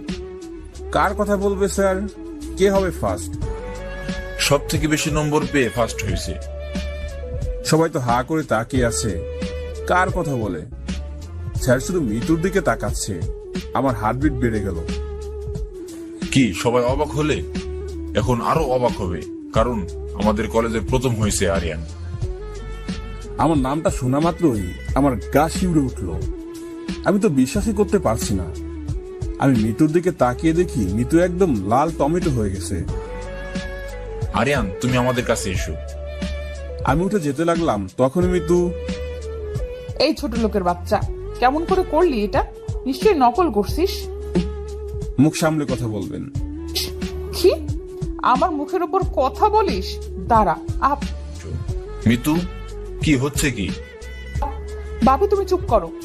এই ছোট লোক, বল কি করে করছিস? মন দিয়ে পড়াশোনা করেছি, নাকি আপনার মতো কাউকে আহত করব নাকি? কি বললি তুই? কি বললি? আমি তোকে আহত করছি? আমি কখনো বলিনি যে আপনি আমায় আহত করেছেন। আমি শুধু বলেছি কাউকে আহত করে। তার মানে এটা পরিষ্কার আপনি আমায় আহত করেছেন। ওই ছোট লোক, কি বলতে চাস তুই? হ্যাঁ দেখেন, এখানে অনেক লোকজন আছে। আমি প্র্যাকটিক্যাল দেখাতে গেলে আপনারই মান যাবে, আমার না। তুই কিন্তু বাড়াবাড়ি করছিস। কোনো বাড়াবাড়ি করিনি। মিতু, কি হচ্ছে? ওকে আসতে দাও। না, দিব না। ও কি করে করলো এসব? আবার এটা নয় তো যে ছোট লোকের বাচ্চাকে ফার্স্ট করানোর জন্য তুমি টাকা খেয়েছো? মিতু, তো এত বড় সাহস, তুই আমার চর মারিস? হ্যাঁ মারি। আরেকবার কোন স্যারকে নিয়ে আজে বাজে কথা বললে আমি আবারও কি হাল করি। উনি আপনার বাবা হন, আর মেয়ে হয়ে বাবার সম্পর্কে এমন বাজে কথা বলতে লজ্জা করে না? তোর সাহস কি করে হয় আমাদের ফ্যামিলির মধ্যে নাক গলানোর? Oh sorry. আপনি তো আবার না থাক। সজীব, বসে বসে কি দেখছো? এই ছোট লোককে আচ্ছা মতন শিক্ষা দাও। আপনার এই লোভী সজীব আমার আর কিছু করতে পারবে না। আপনার এই লোভী সজীব আমার আর কিছু করতে পারবে না। মিতু, এবার কিন্তু বেশি হচ্ছে। এই ছোট লোকের বাচ্চা, আজকের অপমানের প্রতিশোধ আমি নিবই। তোকে আমার গোলাম বানিয়ে ছাড়বো। তারপর চোখ রাঙিয়ে চলে গেল। আমি স্যারের কাছে গেলাম। মার মেয়ের কথায় রাগ করো না। আরে স্যার, কি বলছেন? সোজা হয়ে দাঁড়াও আর তোমার উপহার নাও। তারপর সবাই মিলে হাতে ছোট্ট একটা উপহার দিল। দেখতে যতই ছোট হোক না কেন, আমার কাছে অনেক বড়। তোমার জন্য দোয়া রইল বাবা, এগিয়ে যাও। ধন্যবাদ স্যার। তারপর আমি প্রাইজ নিয়ে দৌড় দিয়ে বাসার দিকে গেলাম। আজকে আমার আনন্দে বুকটা ভরে গেল। আজ আমি আমার মায়ের স্বপ্নের একাংশ পূরণ করতে পারলাম। মনের খুশিতে গাড়িও লাগলো না, দৌড়ে বাসায় চলে আসলাম। আর খুশি মুখ নিয়ে দরজার সামনে এসে আমার মন ভরা দুঃখ পেলাম। দরজায় তালা লাগানো। আমার আম্মু তো কোনোদিন কোথাও যায় না, তাহলে আজ কোথায় গেল? কোনো বিপদ হয়নি তো? সি সি, কি ভাবছি আমি এসব? আম্মুর আবার কিসের বিপদ হবে? তারপর আমি পাশের বাসায় গেলাম, কিন্তু সেখানেও তালা ঝুলতেছে। তারপর বাসায় গেলাম। Auntie auntie. কে? আমি আরিয়ান। ও আরিয়ান, বাবা কি খবর? আমার আম্মুকে কি দেখছেন? তোমার আম্মু তো নাই। কোথায় গেছে বলতে পারবেন? তোমার মা তো অ্যাক্সিডেন্ট করেছে, তাই সবাই ওরে নিয়ে হাসপাতালে গেছে। কি? কথাটা শোনা মাত্রই আমার মাথার উপর যেন আকাশটা ভেঙে পড়লো। কি বলছেন? হ্যাঁ বাবা, তুমি তাড়াতাড়ি সরকারি হাসপাতালে চলে যাও। আমি আর দেরি করলাম না, সোজা দৌড় দিলাম হাসপাতালে। আমার পৃথিবী যেন অন্ধকার হয়ে আসছে। আমার আম্মুই আমার পৃথিবী। আম্মুকে ছাড়া আমি কেমনে বাঁচবো? এসব ভাবছি আর দৌড়াচ্ছি।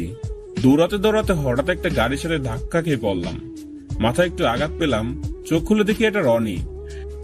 আরিয়ান, তুই ঠিক আছিস তো? হ্যাঁ ঠিক আছি। এমন পাগলের মতো কোথায় যাস? আমার সব শেষ রে বন্ধু, আমার আর কেউ রইল না। রনিকে জড়িয়ে ধরলাম। কি হয়েছে বলবি তো? আমার আম্মু। আম্মু কি হয়েছে আন্টির? তাড়াতাড়ি হাসপাতালে চল। গাড়িতে ওঠ। তারপর আমি রনির গাড়িতে করে হাসপাতালে আসলাম। হাসপাতালে এসে দৌড় দিলাম। ভিতরে যেয়ে দেখলাম আমার চাচা চাচি দাঁড়িয়ে আছে। আম্মু কই চাচা? তোর মাকে ভিতরে নিয়ে গেছে। কেমন আছে? সেটা ডাক্তার এলে বলতে পারবে। আমার মাথা ঘুরতে লাগলো। আরিয়ান, নিজেকে সামলা ভাই, কিচ্ছু হবে না। আন্টি আবার ঠিক হয়ে যাবে। আমার চোখে আর পানি আটকে রইল না। 7 বছর বয়সে যখন আব্বু মারা যায়, তখন থেকে বাবা মায়ের আদর স্নেহ দিয়েই বড় করেছেন। আমার মাকে আমি খুব ভালোবাসি। তখনই ডাক্তার বের হলো। ডাক্তার আঙ্কেল, আমার আম্মু কেমন আছেন? তোমার মায়ের অবস্থা খুবই খারাপ, অপারেশন না করলে বাঁচানো যাবে না। না প্লিজ ডাক্তার, যে করে হোক আমার আম্মুকে বাঁচান। অপারেশনের জন্য 3 লক্ষ টাকা লাগবে। 3 লক্ষ টাকা? হ্যাঁ, হাতে বেশি সময় নেই, আর মাত্র 2 ঘন্টা বাকি। এর মধ্যে যদি আপনার টাকা জমা দিতে না পারেন, তাহলে আমরা রোগীকে বাঁচাতে পারবো না। নয়তো না, আমার আম্মুর আমি কিছু হতে দিব না। তাহলে তাড়াতাড়ি টাকার ব্যবস্থা করুন। আমি টাকা আনবো। আমার কাছেও তো এত টাকা নেই, আর আমি 2 মাসের অগ্রিম বেতন নিয়ে ফেলেছি। এখন টাকা চাইলে আর দিবে না। আমার বাড়ি বেচলেও এত টাকা পাবো না। আমি যেখানে কাজ করি সেখানে চলে গেলাম। স্যার। কিরে, আজ এত তাড়াতাড়ি যে? স্যার, আমার কিছু টাকা লাগবে। ও এই কথা, তা কাজে 500 টাকা দিব নে। স্যার, এটা দিয়ে আমার হবে না, আমার 3 লক্ষ টাকা লাগবে। পাগল নাকি রে? আমি এত টাকা কই পাবো? তা এত টাকা দিয়ে কি করবি তুই? মদ খাবি নাকি?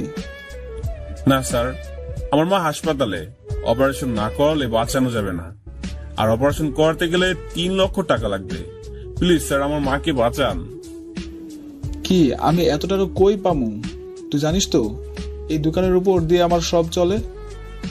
প্লিজ স্যার, আমি আপনার শোধ করে দিব। বোঝার চেষ্টা কর। কি আর করার, খালি হাতে ফিরে গেলাম। এভাবে আরো কয়েক জায়গায় গেলাম, কিন্তু কাজ হলো না। তবুও হাল ছাড়লাম না। 1 ঘন্টা পার হলো, একটা টাকাও জোগাড় করতে পারলাম না। ওইদিকে রনি ও তার বন্ধু স্যারদের কাছে ফোন করলো, কিন্তু কোনো কিছুতেই কাজ হলো না। আমি মন খারাপ করে ফিরে যাচ্ছি, এমন সময় মিতু ডাকলো। আয় ছোট লোক, শোন। হ্যাঁ বলুন। তুই একটু সুযোগ পেয়ে আমায় ওভাবে অপমান করলি। প্লিজ এসব এখন বাদ দেন, মন আমার ভালো নেই। কেন রে ছোট লোক? আমার আম্মু হাসপাতালে। ও, আপনারা তো অনেক বড় লোক, অনেক টাকা আছে, শুধু 2 লক্ষ টাকা দিয়ে আমার আম্মুকে বাঁচান প্লিজ। ও তুই ভাবলি কি করে যে আমি তোকে টাকা দিব? প্লিজ আপনার পা ধরছি, আপনি যেটা বলবেন আমি সেটাই করব। সত্যি তো? হুম। আমি তোকে 2 লক্ষ টাকা দিব, তার বদলে তুই আমার গোলাম হয়ে থাকবি 1 বছর। পারবো না। তখন রনির ফোন আসলো। বল। তুই কোথায়? টাকার ব্যবস্থা করতেছি। কিছু পেলি? না রে। দোস্ত জলদি কর, মাত্র 30 মিনিট বাকি। বলিস কি? হ্যাঁ ভাই, আর 20 মিনিট পার হলে আর ডাক্তার অপারেশন করবে না। তুই দ্বারা আমি দেখছি। ফোন কাটলাম, দেখি মিতু চলে যাচ্ছে। এই যে শুনেন। বল। আমি রাজি, তবে প্লিজ 10 মিনিটের মধ্যে টাকা পৌঁছে দেন। পৌঁছে যাবে। কোন হাসপাতালে আছে? সরকারি। ওকে আমি বিকাশে দিয়ে দিচ্ছি। একটু তাড়াতাড়ি। হয়ে গেছে। একটু পর রনি ফোন করলো। বন্ধু, টাকা নাকি জমা হয়েছে, তুই করলি? হ্যাঁ, আমুল খেয়াল রাখিস। তুই কোথায়? আমি 1 বছরের জন্য বিক্রি হয়ে গেছি। মানে? পরে বলবো। ওকে।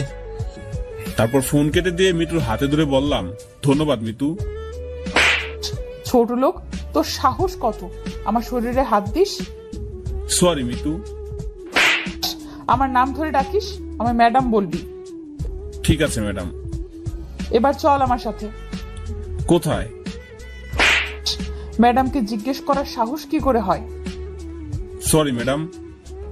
চল গাড়ি ড্রাইভ করে আমায় শপিং মলে নিয়ে চল। Okay madam. তারপর গাড়ি চালিয়ে মিতুকে শপিং মলে নিয়ে আসলাম। মিতু নেমে যেতে লাগলো আর আমি বসেই রইলাম। কি রে ছোট লোক, দামি গাড়িতে চড়ে কি নামতে মন চায় না? Okay madam. তারপর আমি মিতুর পেছন পেছনে ভিতরে গেলাম। বিশাল মল। মিতু একটা শার্টের দোকানে নিয়ে গেল আর একটা শার্ট নিল। আই এদিকে আয়। জি বলেন ম্যাডাম। কাল থেকে এটা পরে তুই আসবি। আমি শার্টটা বের করে দেখি ড্রাইভারের ড্রেস। তারপর সেখান থেকে মিতুকে নিয়ে তার বাসায় গেলাম। ম্যাডাম আপনার বাসা আমি চিনি না। সোজা চল। ওকে। তারপর চলে এলাম। বাড়িটা বেশ বড়, অনেক সুন্দর।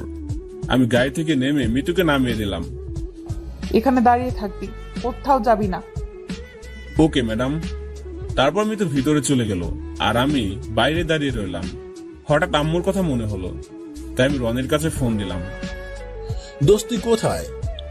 তোকে বললাম না আমি 1 বছরের জন্য বিক্রি হয়ে গেছি। আন্টির জ্ঞান ফিরেছে। কেমন আছে আম্মু? ভালো, কিন্তু তোকে দেখতে চাচ্ছে। আমি যাব, কিন্তু দেরি হবে। তাড়াতাড়ি চলে আসিস। ওকে। তখনই মিতু এসে, এখানে কি তোকে ফোনে আলাপ করার জন্য ডাকা হয়েছে? Sorry madam. ছোট লোকের বাচ্চা, চল। কোথায় যাবেন ম্যাডাম? যেখানে আমার মন চায়। আজব ক্যারেক্টার। আমি তো নিয়ে যাব, তাহলে আমায় তো বলতে হবে। কি মায়াগো পাল্লায় পড়ছি যে সারাদিন মিতুকে নিয়ে ঘুরে বাসায় ফিরলাম। আম্মু তো হাসপাতালে আছে, সেজন্য হাসপাতালে গেলাম। আম্মু কেমন আছো? আলহামদুলিল্লাহ ভালো বাবা, তুই কেমন আছিস? আমিও আলহামদুলিল্লাহ ভালো। কোথায় গেছিলি? কাজে গিয়েছিলাম। আমার থেকে তোর কাজ বেশি ইম্পর্টেন্ট? আর আম্মু কি বলছো এসব? তুই আমার ছেলে হয়েও আমি অসুস্থ হওয়ার একটু সময় আমার কাছে বললি না। আর রনি আমার ছেলে না হয়েও সব সময় আমার পাশে আছে। আর আম্মু আসলে হয়েছে, থাম, যা তুই কাজ কর গিয়ে। আন্টি, ও আজ না গেলে আপনার অপারেশন হতো না। আরিয়ান একটু বাইরে আয় তো। বাইরে আসলাম। বলো। সত্যি করে বল, এত টাকা কই পেলি? কি হলো বল, কোনো অন্যায় করছিস নাকি? রনি, তোর কি আমার উপর একটু বিশ্বাস নেই? আছে রে, অনেক আছে। তাহলে এমন কথা কেন বলছিস? তো বল। আচ্ছা ঠিক আছে, সব বললাম। কি বলছিস? হ্যাঁ, এছাড়া আমার আর কোনো পথ ছিল না। রনি আমায় জড়িয়ে ধরলো। সরি দোস্ত, আমি তোকে কি ভেবেছিলাম। এটা জেনে রাখিস, তোর বন্ধু কোনোদিনও অন্যায় করেনি আর কোনোদিনও করবেও না। তোর জন্য সুখবর আছে। কি সেটা? আর্মির সার্কুলার ছাড়ছে। সত্যি? সত্যি। কদিন ছাড়লো? কালকে ছাড়ছে। আমি তখনই ফোন বেজে উঠলো। হ্যালো। আয় ছোট লোকের বাচ্চা। Okay madam. কি বললো তোর ম্যাডাম? কালকে অফিসে যেতে হবে। ওহ, আমার ফর্ম পূরণ করা হলো না। তুই থাকবি না তো কি হয়েছে, আমি তো আছি। ধন্যবাদ রে। অনেক রাত হলো, শুয়ে পড়। আমাকে একটু অফিসে যেতে হবে। ওকে। তারপর আমি আম্মুর বেডের নিচে মাথা দিয়ে ঘুমিয়ে গেলাম। সকালে নার্সের ডাকে ঘুম ছুটলো। উঠে ফ্রেশ হয়ে বাজার থেকে কিছু এনে আম্মুকে খাওয়ালাম। আম্মু তুমি থাকো, আমায় কাজে যেতে হবে। কি কাজ বাবা? ড্রাইভার। দেখে শুনে গাড়ি চালাবি। ঠিক আছে আম্মু। তারপর আমি মিতুর দেওয়া ড্রেস পরে চলে গেলাম। আয় ছোট লোকের বাচ্চা, এত দেরি হয় কেন? সরি ম্যাডাম, আর হবে না। চল। আমি মিতুর পিছনে পিছনে যেতে লাগলাম। মিতুর বাসার সামনের দরজায় গিয়ে, তোকে ভেতরে কে আসতে বলেছে? Sorry madam. ড্রাইভার ড্রাইভারের মতো থাকবি। Okay madam. তারপর মিতু ভিতরে গিয়ে তৈরি হয়ে আসলো। সোজা অফিসে চল। তারপর অফিসে চলে গেলাম। মিতু ভিতরে গেল। আমি গাড়ি পার্কিং করে গাড়ির উপর বসে থেকে গল্প লিখতেছি।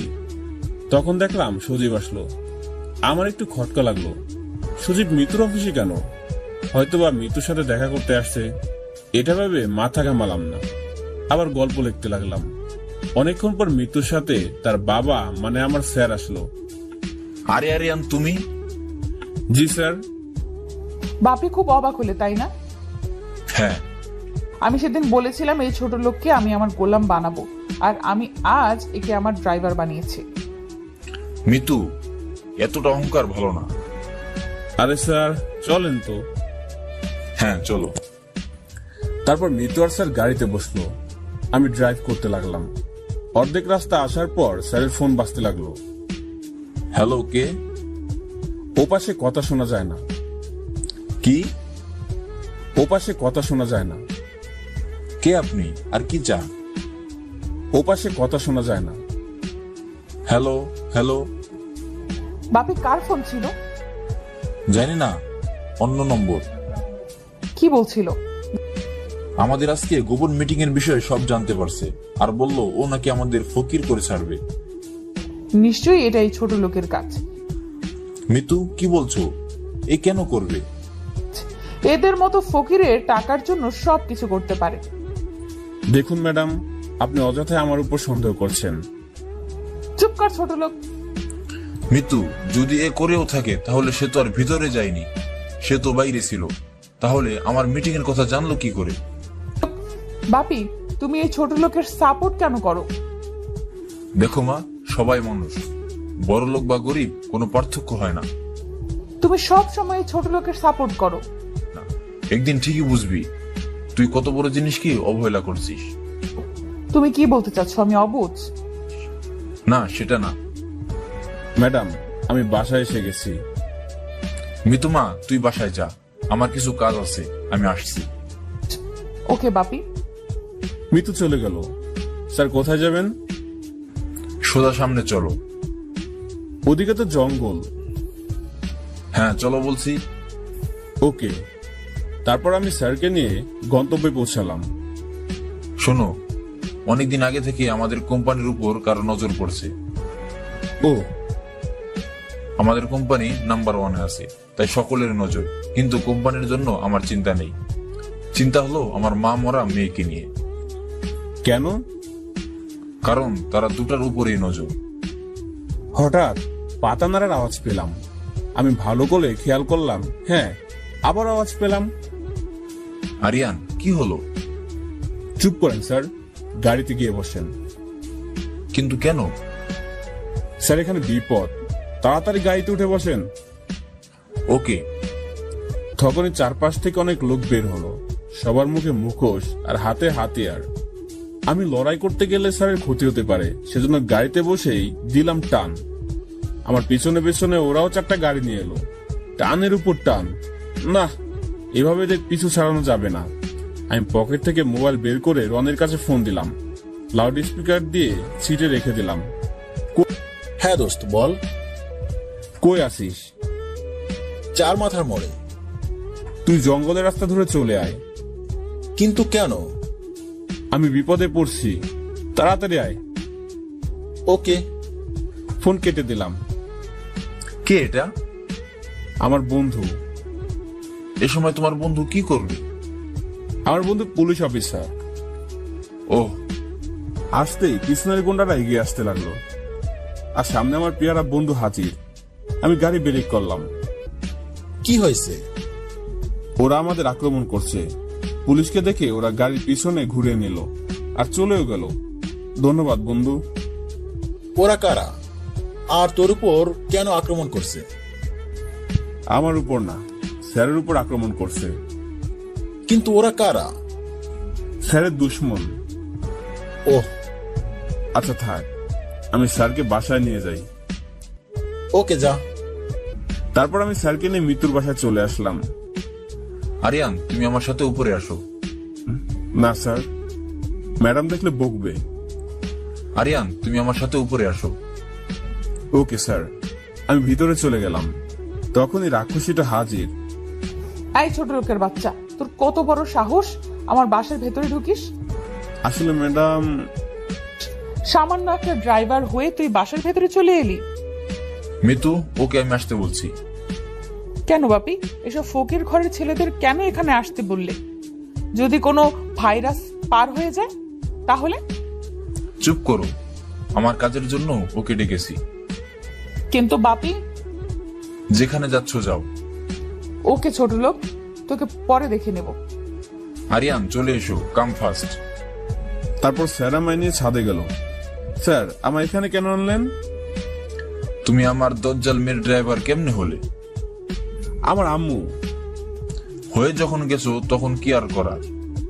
আচ্ছা স্যার, ওরা কারা? আপনার কেন মারতে চায়? ওরা কারা সেটা আমিও জানি না। মানে? হ্যাঁ, আগে শুধু ধমকি দিত, আর এখন ধমকির সাথে সাথে আক্রমণ।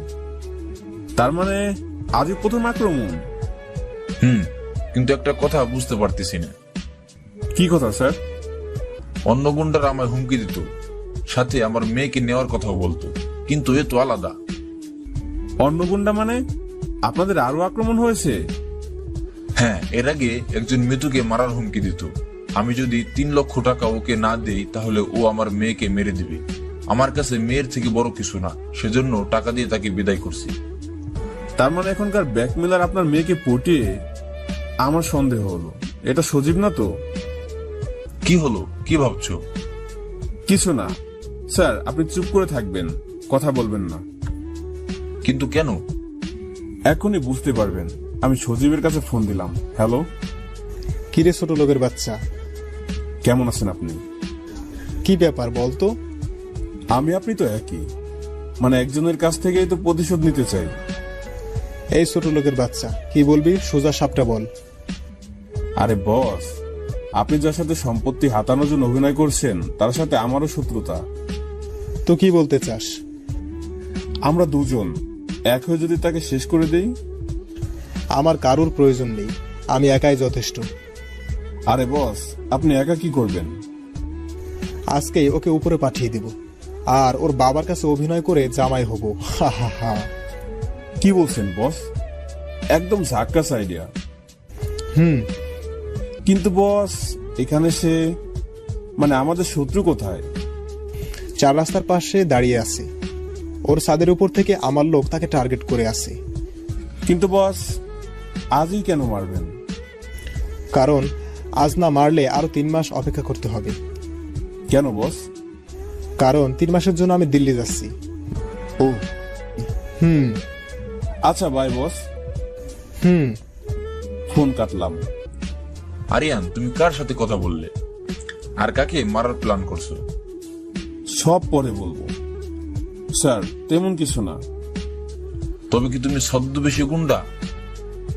এতদিন আমি জানতাম তুমি খুব ভালো ছিলে, কিন্তু তুমি যে মানুষ খুন করতে পারো সেটা আজ জানলাম। স্যার, আপনি আমায় ভুল বুঝতেছেন। এতদিন ভুল বুঝে এসেছি। স্যার, আপনার মেয়ের কাছে যেতে হবে এক্ষুনি। বাই। আমি দিলাম দৌড়। মৃত্যু বাসা থেকে 4 রাস্তার মোড়। মৃত্যুর বাসা থেকে 4 রাস্তার মোড় বেশি দূরে না। দৌড় গিয়ে দেখি সজীবের কথা একদম ঠিক। মৃত্যু একা দাঁড়িয়ে আছে, আর আমি ছাদের দিকে তাকিয়ে দেখি একজন বন্দুক নিয়ে দাঁড়িয়ে আছে আর টার্গেট করতেছে মৃত্যুর উপর। আমি ভেবেছিলাম হয়তো একজন, কিন্তু এখানে প্রতিটা ছাদে একজন করে দাঁড়িয়ে আছে। আমি গিয়ে মৃত্যুর হাত ধরে সোজা দৌড় দিলাম। তখনই ঠস করে গুলির শব্দ হলো। তার মানে একজন মারলো। একটু দেরি করলেই মৃত্যু আর শেষ হয়ে যেত। আমি মৃত্যুকে নিয়ে অনেক দূরে এসে পড়লাম। মৃত্যু হাত চিৎকার মেরে বলল। আমি গালে হাত দিয়ে দাঁড়িয়ে রইলাম। ছোট লোক, ফকিরের ছেলে, লুচ্চা, তোর কত বড় সাহস আমার হাত ধরিস? Sorry madam. রাখ তোর সরি, তোকে তো আমি আজ।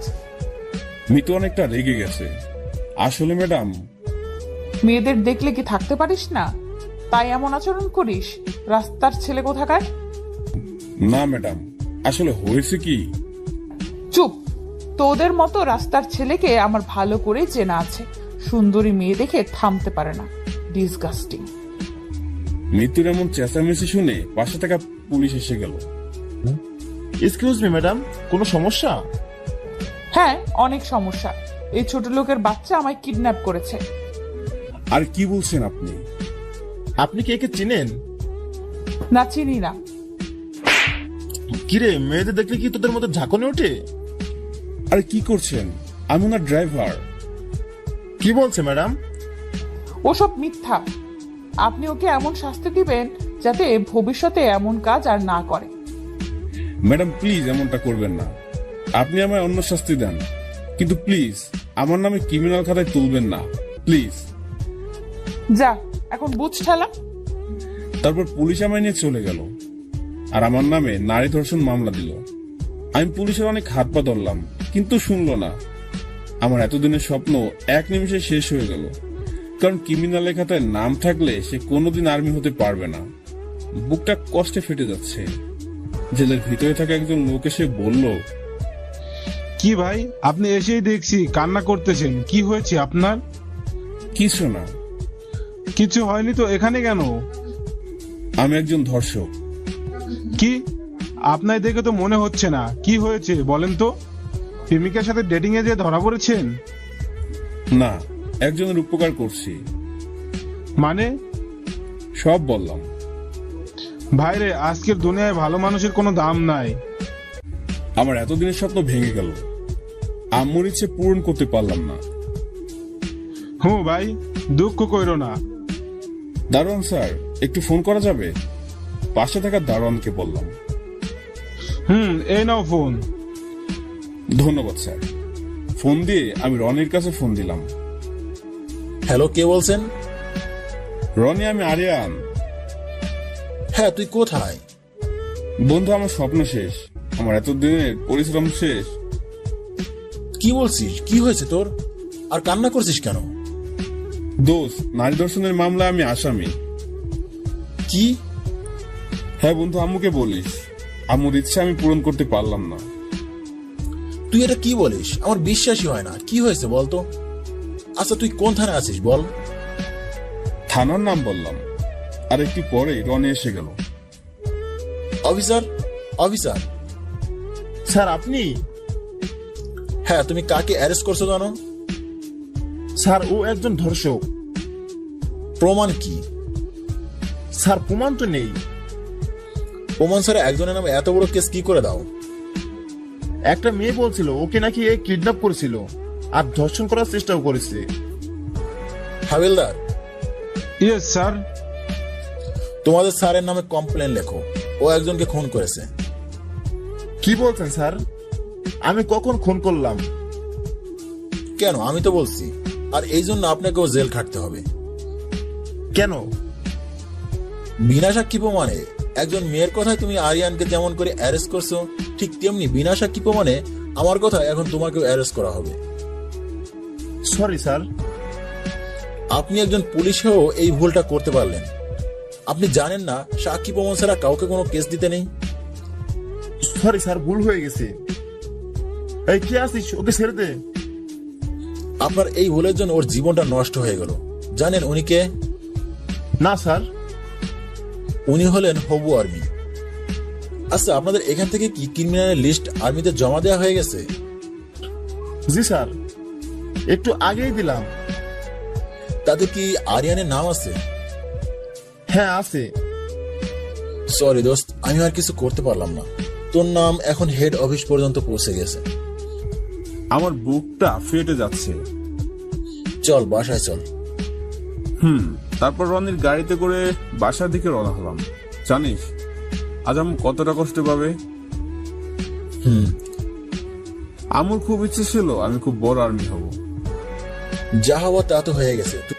তুই আর্মি হতে পারিসনি তো কি হয়েছে? পুলিশ হবি, তোকে কালকে থেকে জয়েন করিয়ে দিব।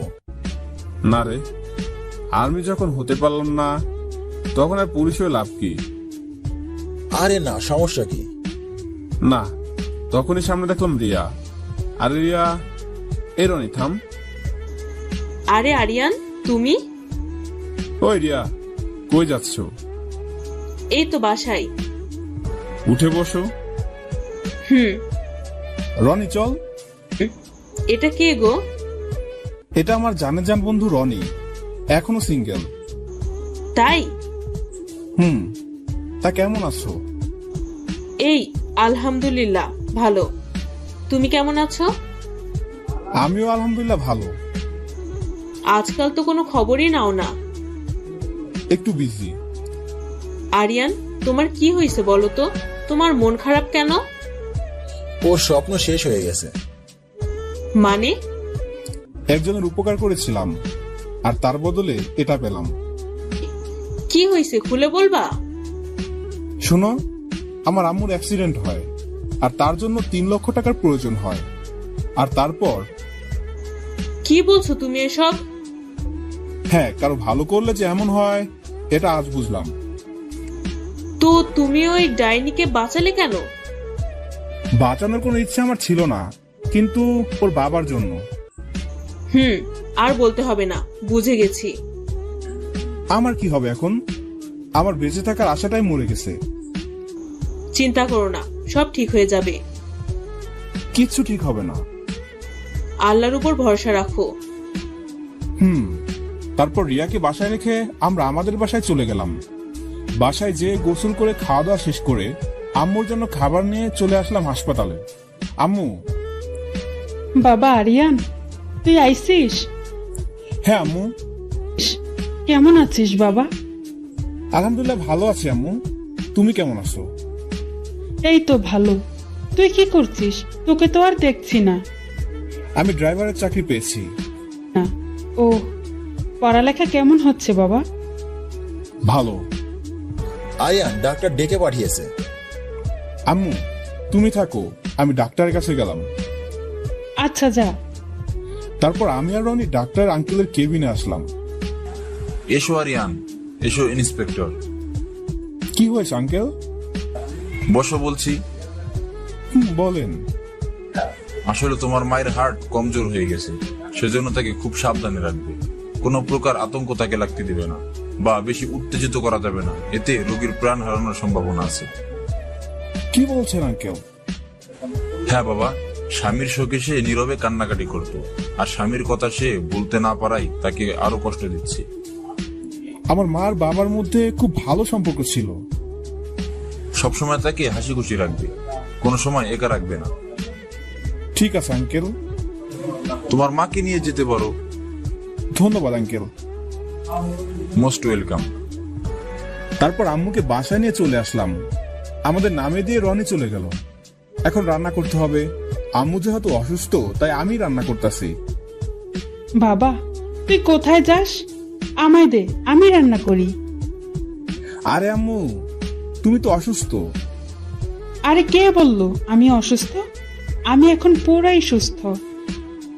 প্রতিদিন তো তুমি রান্না করে খাও, আজ নয় আমি করলাম। আমার পাগল ছেলে। এবার লক্ষ্মী মায়ের মতো বসে থাকো।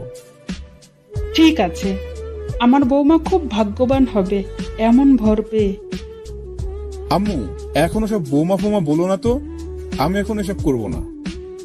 আরে বাবা, একদিন না একদিন তো করবি। যখন করব তখন বইলো। আচ্ছা, আর বলবো না। তারপর রান্না শেষ করে আম্মুকে খাওয়ালাম। খাওয়া দাওয়া শেষ করে ঘুমাতে গেলাম, তখন মিতু ফোন দিল। Hello madam. কিরে, শুনলাম তুই নাকি জেল থেকে বেরিয়ে গেছিস। ভালো, খুব ভালো। কাল সকালে তাড়াতাড়ি আসবি, আমি নতুন কলেজে যাব। আচ্ছা ম্যাডাম। তারপর ঘুমিয়ে গেলাম। সকালে উঠলাম, আম্মুর জন্য ভাত রান্না করলাম। এরপর আম্মুকে ডেকে তুলে ঔষধ খাইয়ে ভাত খেতে দিলাম। আম্মু তুমি এখন থাকো, রিমি, মিমি, রাজু, সিয়াম এরা আসবেনি, এদের সাথে খেলা করো। আমি কি ছোট শিশু যে খেলা করব? করবে, কখনো একা থাকবে না, ওকে? ঠিক আছে বাবা, ঠিক আছে। আমি গেলাম, দেরি হচ্ছে। আচ্ছা যা। তারপর তাড়াহুড়ো করে বেরিয়ে পড়লাম। মিতুর বাসায় যে গাড়ি বের করে দরজার সামনে আমি গাড়ির ভিতরে বসে থাকলাম। মিতু সোজা এসে কোনো দিক না তাকিয়ে গাড়িতে উঠে পিছনের দিকে গাড়িতে উঠে পিছনের সিটে বসলো। কোন কলেজে যাবেন ম্যাডাম? কলেজে। Okay madam. তারপর সোজা ম্যাডামকে নিয়ে কলেজে পৌঁছে গেলাম। কলেজের ভিতরে এসে আমি গাড়ি থেকে নেমে মিতুকে নামিয়ে দিলাম। তারপর আমি গাড়ি পার্কিং করলাম। হঠাৎ মিতু ডাকলো, এই ছোট লোকের বাচ্চা। জি ম্যাডাম। এদিকে আয়। আমি মিতুর কাছে যাওয়া মাত্র আমি গালে হাত দিয়ে অবাক হয়ে তাকিয়ে থাকলাম। কলেজে সবাই আমার দিকে হা করে তাকিয়ে আছে। তোকে বলেছি না তুই ড্রাইভারের ড্রেস পরে আসবি? সরি ম্যাডাম, তাড়াহুড়ো করে আসতে লেগে ভুলে গেছি। তোকে আমি হঠাৎ রিয়া এসে মিতুর হাত ধরে নিল। এই মিতু, কি করছিস? ছাড় আমায়, এই ছোট লোক কি আজ আমি? চল কলেজে চল। আমি মন খারাপ করে একটা গাছের নিচে বসে পড়লাম।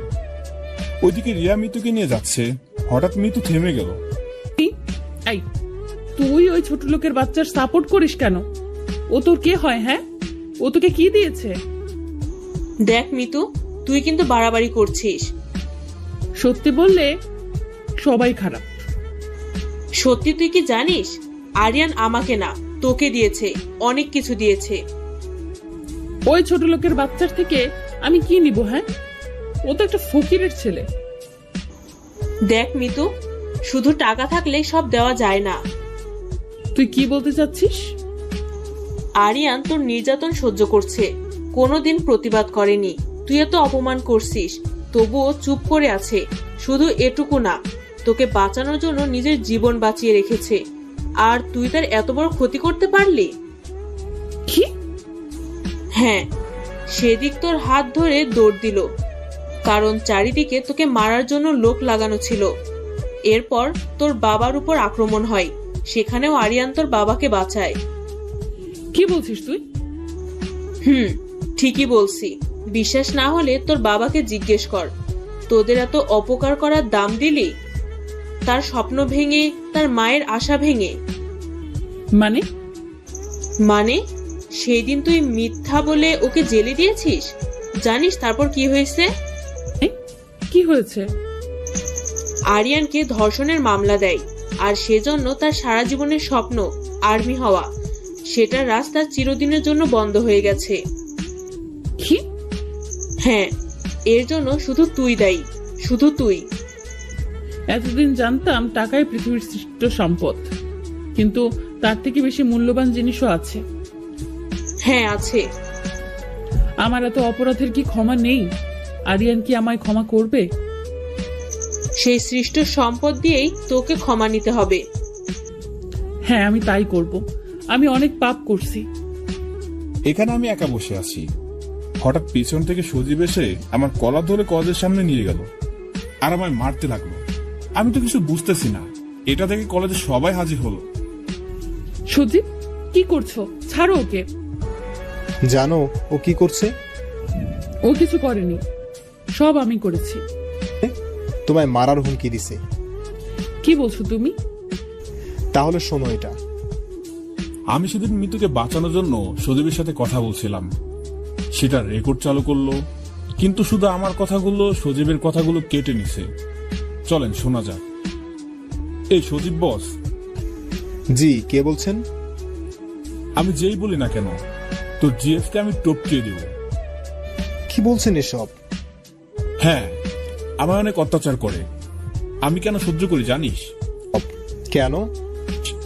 কারণ আমি ওর পরিবারে যেতে চাই, আর তারপর তাদের মেরে পুরো সম্পত্তির মালিক আমি হতে চাই। হা হা হা। হ্যালো হ্যালো, এটা ছিল রেকর্ডিং, পুরোটাই বানানো। কিন্তু একটা কথা বুঝতে পারছি না, আমার হুবহু কণ্ঠ কপি করলো কেমনে? এটা পুরো মিথ্যা, আমি এসব বলিনি। ভুল। আমি তোকে ভালো মনে করে ভুল করছি। তোদের মতো ছোট লোকেরা কখনোই ভালো হয় না। ম্যাডাম বিশ্বাস করেন, এসব মিথ্যা। চুপ কর ছোট লোকের বাচ্চা। আমার কথা বিশ্বাস করেন। দেখলে মিতু, তুমি কত বড় ভুল করতে যাচ্ছিলে। ধন্যবাদ সুজিত, আজ তুমি আমায় অনেক বড় বিপদ থেকে বাঁচালে। অনেক সহ্য করেছি। আর না সুজিত, পুলিশকে ফোন করো। ফোন করার কোনো প্রয়োজন নেই, পুলিশ এসে গেছে, সাথে আর্মিও আছে।